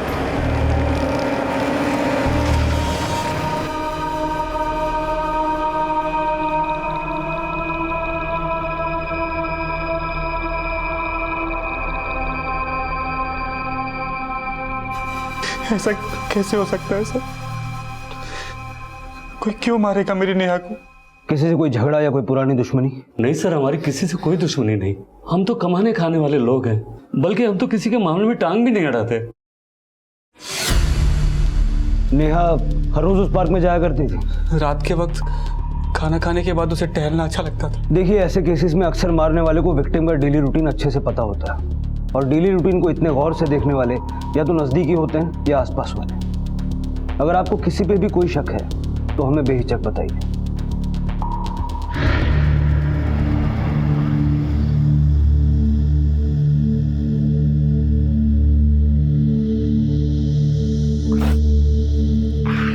शिरके, 2 मर्डर्स, 2 नेहा शर्मा, दोनों को मारने का स्टाइल सेम, दोनों की वही उंगली काटी। अगर ये कोई साइको किलर है तो क्या इसे नेहा शर्मा नाम से नफरत है? ऐसे तो हजारों नेहा शर्मा होंगे। पर सर, पिछले मर्डर में विक्टिम की बॉडी पे स्ट्रगल के निशान ज्यादा थे, पर इस मर्डर में विक्टिम की बॉडी पे स्ट्रगल के निशान काफी कम है। मतलब तुम ये कहना चाहते हो कि ये मर्डर सिर्फ हमें भटकाने के लिए किया गया है? नाम के अलावा इन दोनों के बीच कोई कनेक्शन नहीं? तुमने आर्काइव चेक किए? ऐसा कोई सिमिलर केस मिला? हाँ सर, वो तो चेक किए, लेकिन ऐसा कोई केस हमारे पास नहीं है। शिर के डर इस बात का है कि अगर ये किलर कोई सीरियल किलर है तो हम नहीं जानते कि इसका नेक्स्ट टारगेट कौन और कब होगा। सर, मैं एक काम करता हूँ, मैं दोनों विक्टिम की प्रोफाइल कंपेयर करता हूँ। अगर ये किलर वाकई में सीरियल किलर है तो मैं जरूर कुछ सिमिलरिटीज या कनेक्शन हाथ लगेगा सर। शिरके दोनों के स्कूल से लेकर हर चीज अलग है, अलग अलग शहरों में बड़ी हुई है, उम्र भी एक नहीं है, दोनों की फैमिली बैकग्राउंड भी अलग अलग है। एक सृष्टि में रहती है, एक पूनम गार्डन में, सिर्फ नाम और मर्डर का पैटर्न सेम है। सर कहीं ऐसा तो नहीं कि किसी साइको ने पहले मर्डर के बारे में पढ़ा और उसी को कॉपी करने के लिए किसी दूसरी नेहा को मार दिया हो? शिरके, जब तक हमें अपनी इस दूसरी विक्टिम के बारे में और इंफॉर्मेशन नहीं मिल जाती, तब तक किसी भी कंक्लूजन पे पहुंचना बहुत मुश्किल होगा। एक काम करो, इसकी नौकरानी को बुलाओ। अक्सर घर वाले जो बात छुपाते हैं वो उनके घर में काम करने वालों को पता होती है। साहब, ये सब उनके घर का मामला है, मैं क्या बोलूं? ये मामला किसी के घर का नहीं, मर्डर का है, इसलिए जो जानती हो सब बताओ, ज्यादा सोचने की जरूरत नहीं है। साहब, वो नेहा मैडम का उनकी देवरानी के साथ जमता नहीं था।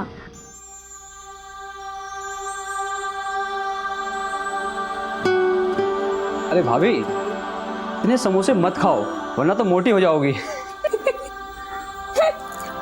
मतलब मेरे मोटे होने से तुझे क्या फर्क पड़ेगा? तेरी बीवी तो वैसी पतली रहेगी ना।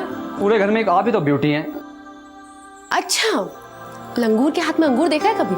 आप भी ना भाभी, बहुत मजाक है। ज्यादा इतराने की कोई जरूरत नहीं है। ये जो तुम्हारी जुबान है ना, इसे थोड़ा कंट्रोल में रखो, वरना अगर मैंने कुछ करने की सोची ना तो दोबारा आवाज तक नहीं निकलेगी, समझे तुम? आपने यहाँ क्यों बुलाया मुझे? मैं क्रिमिनल थोड़ी ना हूँ। क्राइम करने से पहले हर क्रिमिनल एक आम आदमी होता है स्वाति, जैसे तुम। और यही पता लगाना हमारा काम है ना कि किसने क्राइम किया है और किसने नहीं। वैसे नेहा के मरने का ज्यादा दुख नहीं हुआ होगा तुम्हें? सुना है 36 का आंकड़ा था उसके साथ। इसकी वजह भी वही थी, उसे अपने काम से मतलब होता ही नहीं था। सामने कुछ और बोलती थी, पीठ पीछे करती कुछ और ही थी। आप मेरे जेठ से बात कीजिए ना, वो बताएंगे आपको सब। वैसे नेहा के बारे में बहुत सारी बातें वो नहीं जानते। नेहा बहुत सारी बातें उनसे छुपाती थी, बोलती थी कि मंदिर जा रही हूँ, हर जाती कहीं और ही थी वो।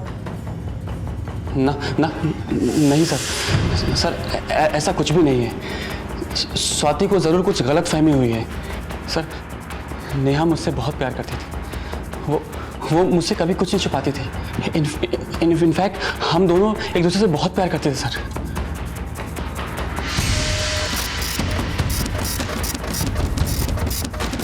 सर, ये नेहा के कॉल रिकॉर्ड्स।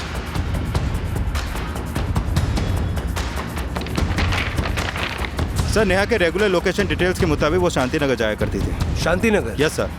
यहाँ तो पहले वाली नेहा काम करती थी। सर, इनके नाम और मर्डर पैटर्न के अलावा रूट भी सेम है। शायद ये वही क्लू है शिरके जो अब तक हम ढूंढ रहे थे।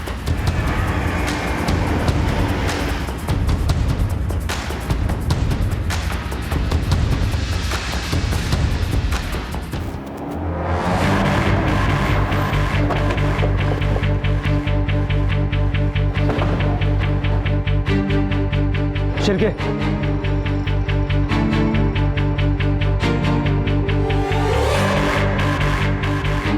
सर, नेहा यहाँ पर आती थी, बेकिंग क्लास में सीखने आती थी यहाँ पर। क्लास का टाइम क्या था? दोपहर 3 से 5। इसी वक्त तो पहली नेहा स्टोर से अपने घर जाती थी। शिरके, इस दूसरी नेहा ने ये बेकिंग क्लास वाली बात अपने फैमिली से छुपाई क्यों होगी?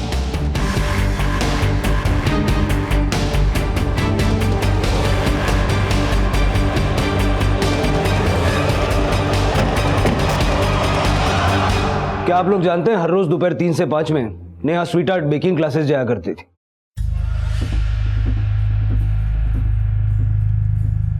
मुझे मीठा खाना बहुत पसंद है। मेरा बर्थडे आने वाला है।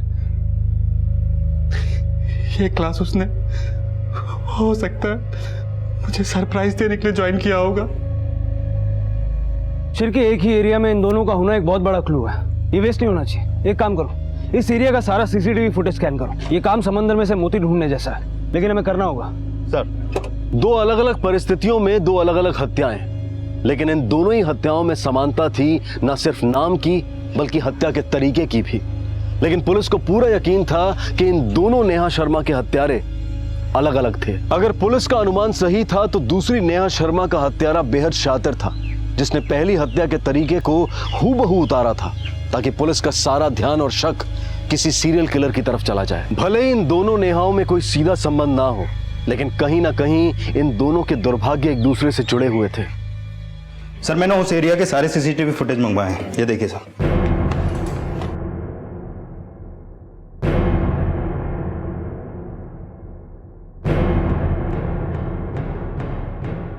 ये देखिए सर।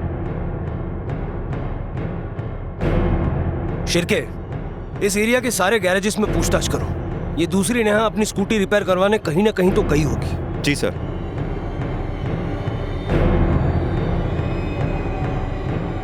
सर उस दिन नेहा यहाँ पर आई थी, उसकी स्कूटी का स्पार्क प्लग खराब हो गया। शिरके, ये सब सिर्फ एक कोइंसिडेंस नहीं है, जरूर कुछ कनेक्शन है जो मिसिंग है। एक काम करते हैं, इस मिसिंग कड़ी की तलाश बेकिंग क्लास से करते हैं।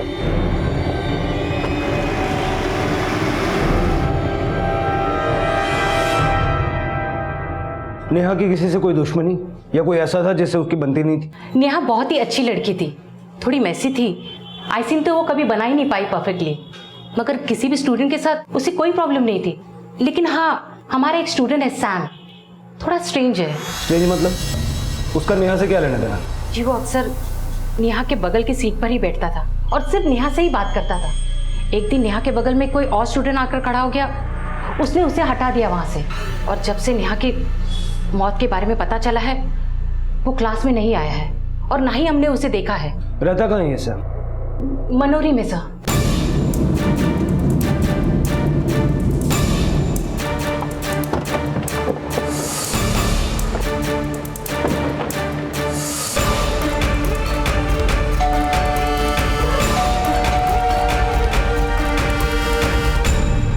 सैम घर पे है?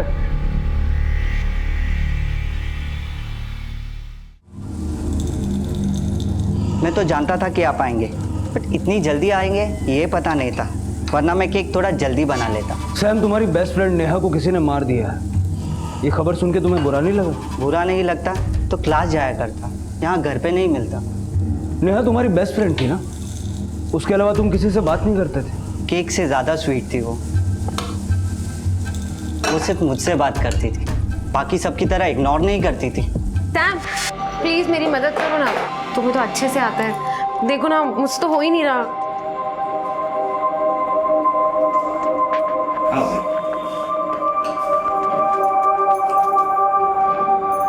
You're too good. अच्छी कुकिंग के पहले अच्छा ऑर्गेनाइज करना जरूरी है। Okay sir. सैम, तुम जानते थे कि वो मैरिड है, ये जानकर तुम्हें गुस्सा भी आया होगा। मैं कभी उसे हार्म नहीं पहुंचा सकता था। वैसे तो कोई और था जो उस पर नजर रख रहा था। कौन रख रहा था नेहा पे नजर? कुछ 10-12 दिन पहले एक लड़का मिला मुझे क्लास के बाहर, जो नेहा को ढूंढ रहा था। 10-12 दिन पहले? 29 तारीख के आसपास तो नहीं? हाँ शायद। सर 29 तारीख को ही पहले नेहा का मर्डर हुआ था। सैम, और क्या जानते हो उस लड़के के बारे में?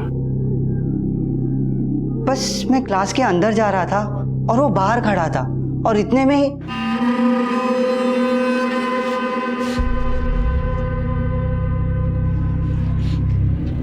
भाई सुन, वो नेहा आई क्या इधर? हाँ आई होगी। तुम कौन?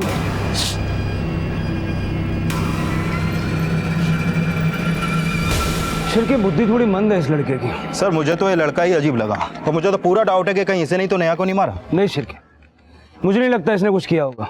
हाँ, थोड़े रंग ढंग अजीब है इसके, तो मर्डर वगैरह इसके बस की बात नहीं। हाँ बंडिया बोल, क्या खबर है? क्या साहब, नंबर सेव है अपना? बेटा तेरी पूरी कुंडली मेरे पास है, जल टाइम पास मत कर, खबर बोल। वो अपना पंटर याद है, नेहा की केस वाला, उसका हस्बैंड। कौन? सुरेश? हाँ वही साहब, वो दूसरी नेहा के घर के आगे पीछे घूम रहा था। अब कौन उतना दूर पेट्रोल लेने जाता है? हाँ, अब आप तो समझदार हो साहब।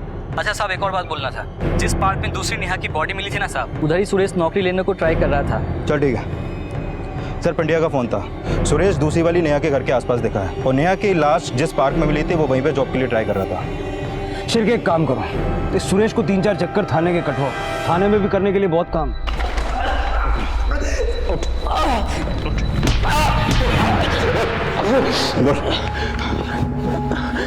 मैं सच बोल रहा हूँ साहब, मैंने कुछ नहीं किया, माँ की कसम खा के कहता हूँ। पार्क में क्यों गया था? पार्क में नौकरी मांगने के लिए गया था। ज्यादा घुमा मत, वरना इतना मारूंगा कि नौकरी क्या पानी भी नहीं मांग पाएगा। मैं सच बोल रहा हूँ साहब, मैं उस दिन बहुत जगह नौकरी मांगने के लिए गया था। जेल जा चुका हूँ तो मुझे कोई नौकरी देने को तैयार नहीं है, तो सोचा मौज में नहीं कर लूँ। आपको भरोसा नहीं है तो आप जहाँ जहाँ मैं गया था वहाँ जाकर पूछताछ कर सकते हैं।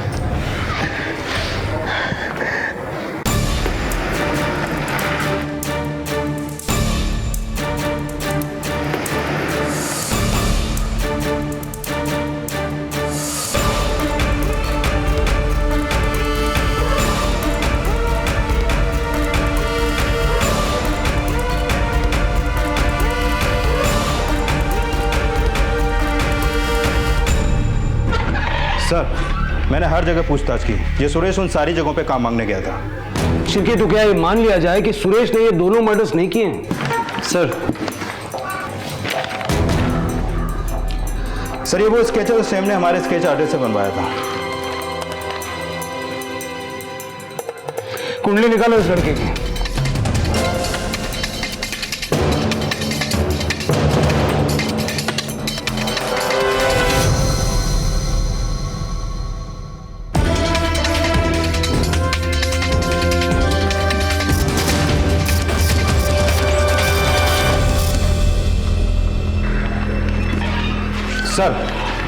सर बेलेपाले पुलिस स्टेशन में मेरी बात सब इंस्पेक्टर निनाद कामत से हुई है।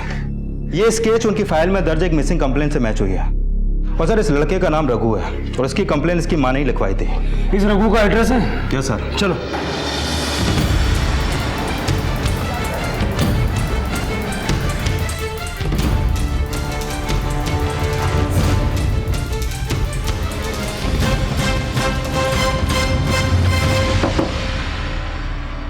सब रघु का कुछ पता चला? मैंने तो सब जगह पे ढूंढा लेकिन कहीं नहीं मिला वो। आपका बेटा करता क्या था? कुछ काम नहीं करता था, दिन भर दोस्तों के साथ अय्याशी करता था। किती समजावलं त्याला पण वो मेरी कहाँ सुनता था। बहुत नशा करता था। सर आसपास में मैंने पता किया, इस रघु के लक्षण तो ठीक नहीं लगते। ड्रग्स वगैरह तो करता ही है और साथ ही जिंदगी में हमेशा फेल ही हुआ है। पढ़ाई से लेकर क्रिकेट तक कहीं भी कुछ बड़ा नहीं किया इसने। शिरके, कोई इतना यंग लड़का क्यों हायर करेगा, वो भी ऐसा जो कोई काम ठीक से नहीं करता? क्या पता सर, हो सकता है किसी ने पैसों और ड्रग्स का लालच दिया हो। यंग था, रास्ते से भटका हुआ है, तो इसे बहकावे में लाना आसान ही होगा। एक काम करते हैं, ड्रग्स के सारे अड्डे छान मारते हैं।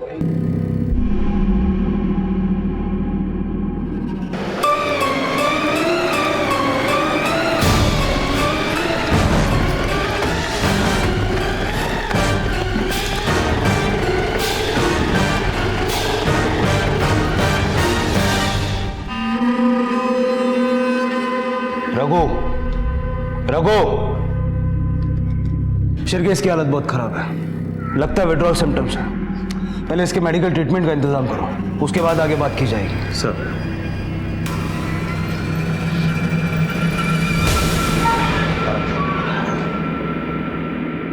कैसी तबीयत है रघु? ठीक हूँ।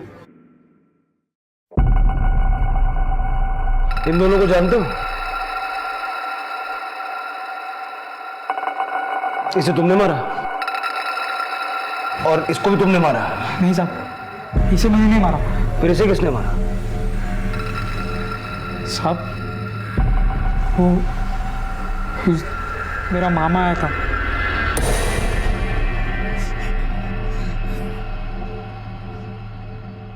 रघु, क्या बात है रघु? पैसे चाहिए? हाँ, पैसे जल्दी। पैसे तो नहीं है अभी मेरे पास। पैसे नहीं है। पैसे, अरे छोड़ ना। आ सकते हैं, बहुत सारे पैसे आ सकते हैं, इतने पैसे कि फिर कोई कमी नहीं होगी। काम बताओ, काम बताओ। करेगा? पक्का करेगा? तो सुन,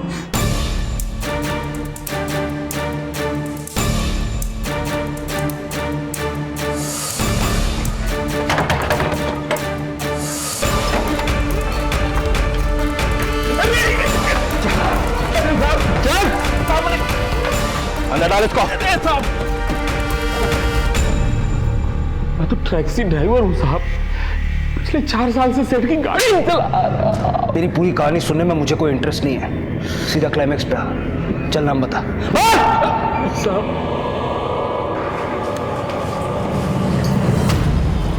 चल अम्मा, पुलिस स्टेशन जाने का वक्त आ गया। जो खेल तूने शुरू किया था ना, वो अब खत्म हो चुका है। चल। हाँ, उसे सुपारी मैंने ही दी थी। 4 साल से मेरे लिए काम कर रहा था। अच्छा तावड़े जी, अगर कोई बहुत खास काम करवानी हो तो किससे करवाएं? साहब ये तो काम पर डिपेंड करता है। काम है क्या वैसे? काम थोड़ा रिस्की और इलीगल है, लेकिन पैसे मुंह मांगे मिलेंगे। साहब ये मेरा भांजा है रघु। हो जाएगा ना? 100% हो जाएगा। ले लो, बाकी का काम होने के बाद, और होशियारी से करना।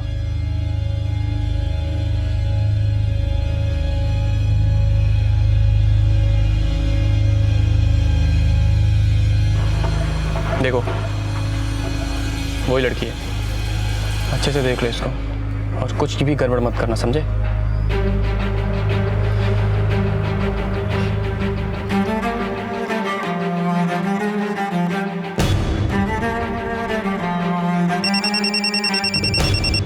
हेलो। हाँ हाँ नेहा, तुम निकल चुकी हो? हाँ मैं निकल गई, बस पहुंच रही हूँ। हाँ ठीक है, ठीक।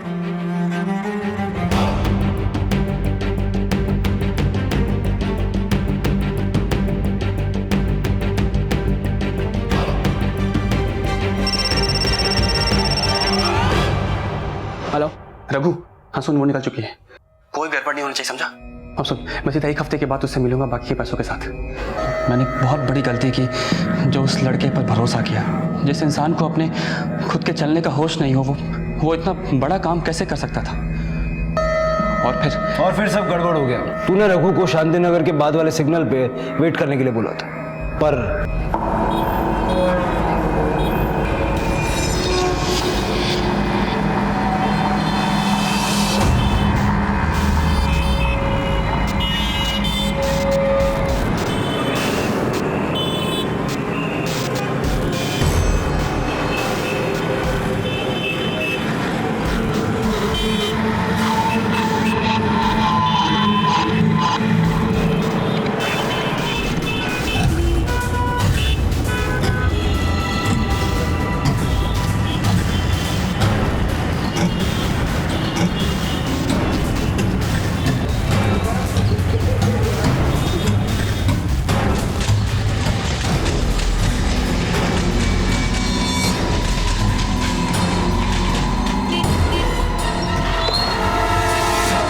शर्मा जी, आप कौन? उंगली का काटना काम होने का एक सबूत था जो रघु तेरे लिए लाया। पहला मर्डर तो तूने रघु से करवाया, लेकिन दूसरे मर्डर के लिए तो किसी कॉन्ट्रैक्ट किलर को सुपारी दी होगी ना तूने। चल नाम बता। उसने जो गलती की वो मुझ पर बहुत भारी पड़ा, इसलिए मैंने सोचा कि अब मैं किसी और पर भरोसा नहीं कर सकता।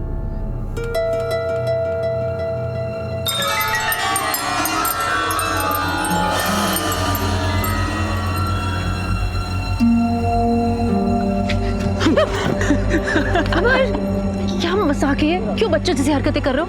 अरे तो आओ ना, बड़ों की तरह करते हैं। अमर, आओ तो, अरे अरे कहाँ लेके जा रहे हो? आओ तो देखो तो कितनी अच्छी जगह है, देखो ना। हाँ हाँ हाँ, आओ ना मेरे पास। अमर, अब तक हमारी ये तो समझ में आ गया कि तूने ये सब किया कैसे, लेकिन एक बात तूने अब तक नहीं बताई। क्यों? क्या बिगाड़ा था उसने तेरा? बिगाड़ा? पूरी पूरी पूरी जिंदगी खराब कर दी उसने मेरी। मजाक बना दिया सबके सामने। मतलब? मैं हकलाता हूँ, कभी कभी हो जाता है हकलाना। मैं क्या करूँ इसमें? आप लोगों के सामने भी हकलाया था, लेकिन मैंने अपने ऊपर कंट्रोल किया। अरे पहले तो मैं इतना हकलाता था कि मैं कभी किसी से बात नहीं कर पाता ठीक से, लेकिन जब से नेहा जिंदगी में आई थी मैंने पूरी कोशिश की कि मेरा यह हकलाना ठीक हो जाए। मैं जोर जोर से अखबार पढ़ता था, गाने गाता था रात रात भर, चुप चुप कर। ताकि मेरी ये आदत ठीक हो जाए, हकलाना बंद हो जाए। लेकिन सब बर्बाद कर दिया उसने, सिर्फ एक हंसी के कारण सब बर्बाद कर दिया उसने।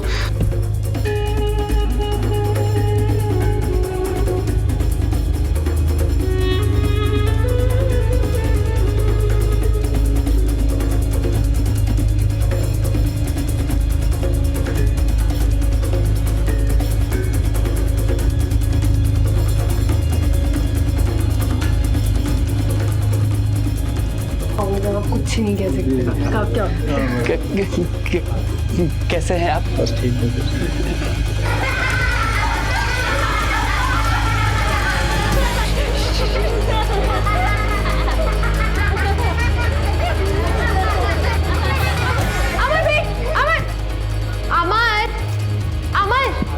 अमर सुनो, अमर आई एम सॉरी। तुम मेरी आदत जानते हो ना कि मैं किसी भी बात पे हंस देती हूँ, और जिस तरीके से तुमने आके बात की मैं खुद को रोक नहीं पाई, और कोशिश भी की थी मगर वो गलती उन बच्चों की थी। वो हंसने लगे तो मेरे मुंह से हंसी निकल गया। I am so sorry. चले अंदर।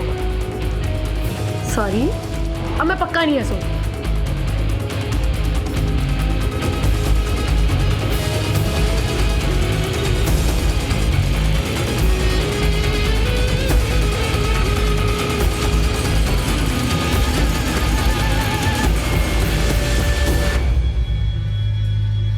इतनी खूबसूरत थी वो, हमेशा खुश रहती थी, हमेशा हंसते रहती थी, लेकिन उस दिन के बाद से उसकी हंसी मुझे चुभने लगी थी।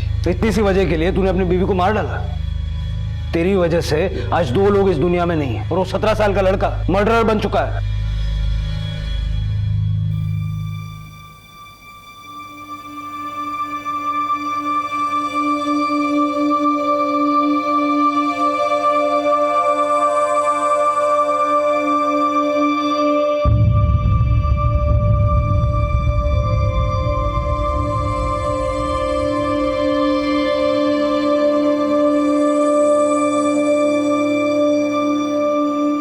क्या ये मुमकिन है कि किसी की निश्चल हंसी किसी को इतना बड़ा आघात पहुंचा दे कि वो उसे जान से ही मार डाले? नहीं, बल्कि सच तो ये है कि अमर हीन भावना से ग्रसित था, और इस पर काबू पाने की बजाय वो धीरे धीरे इस भावना का गुलाम बनता जा रहा था। बदले की आग में ना सिर्फ उसने अपनी पत्नी का कत्ल किया, बल्कि उसका शिकार वो मासूम नेहा भी बनी, जो अगर जिंदा रहती तो अपने सास ससुर का सहारा बनी रहती और उन्हें एक बेहतर जिंदगी दे पाती।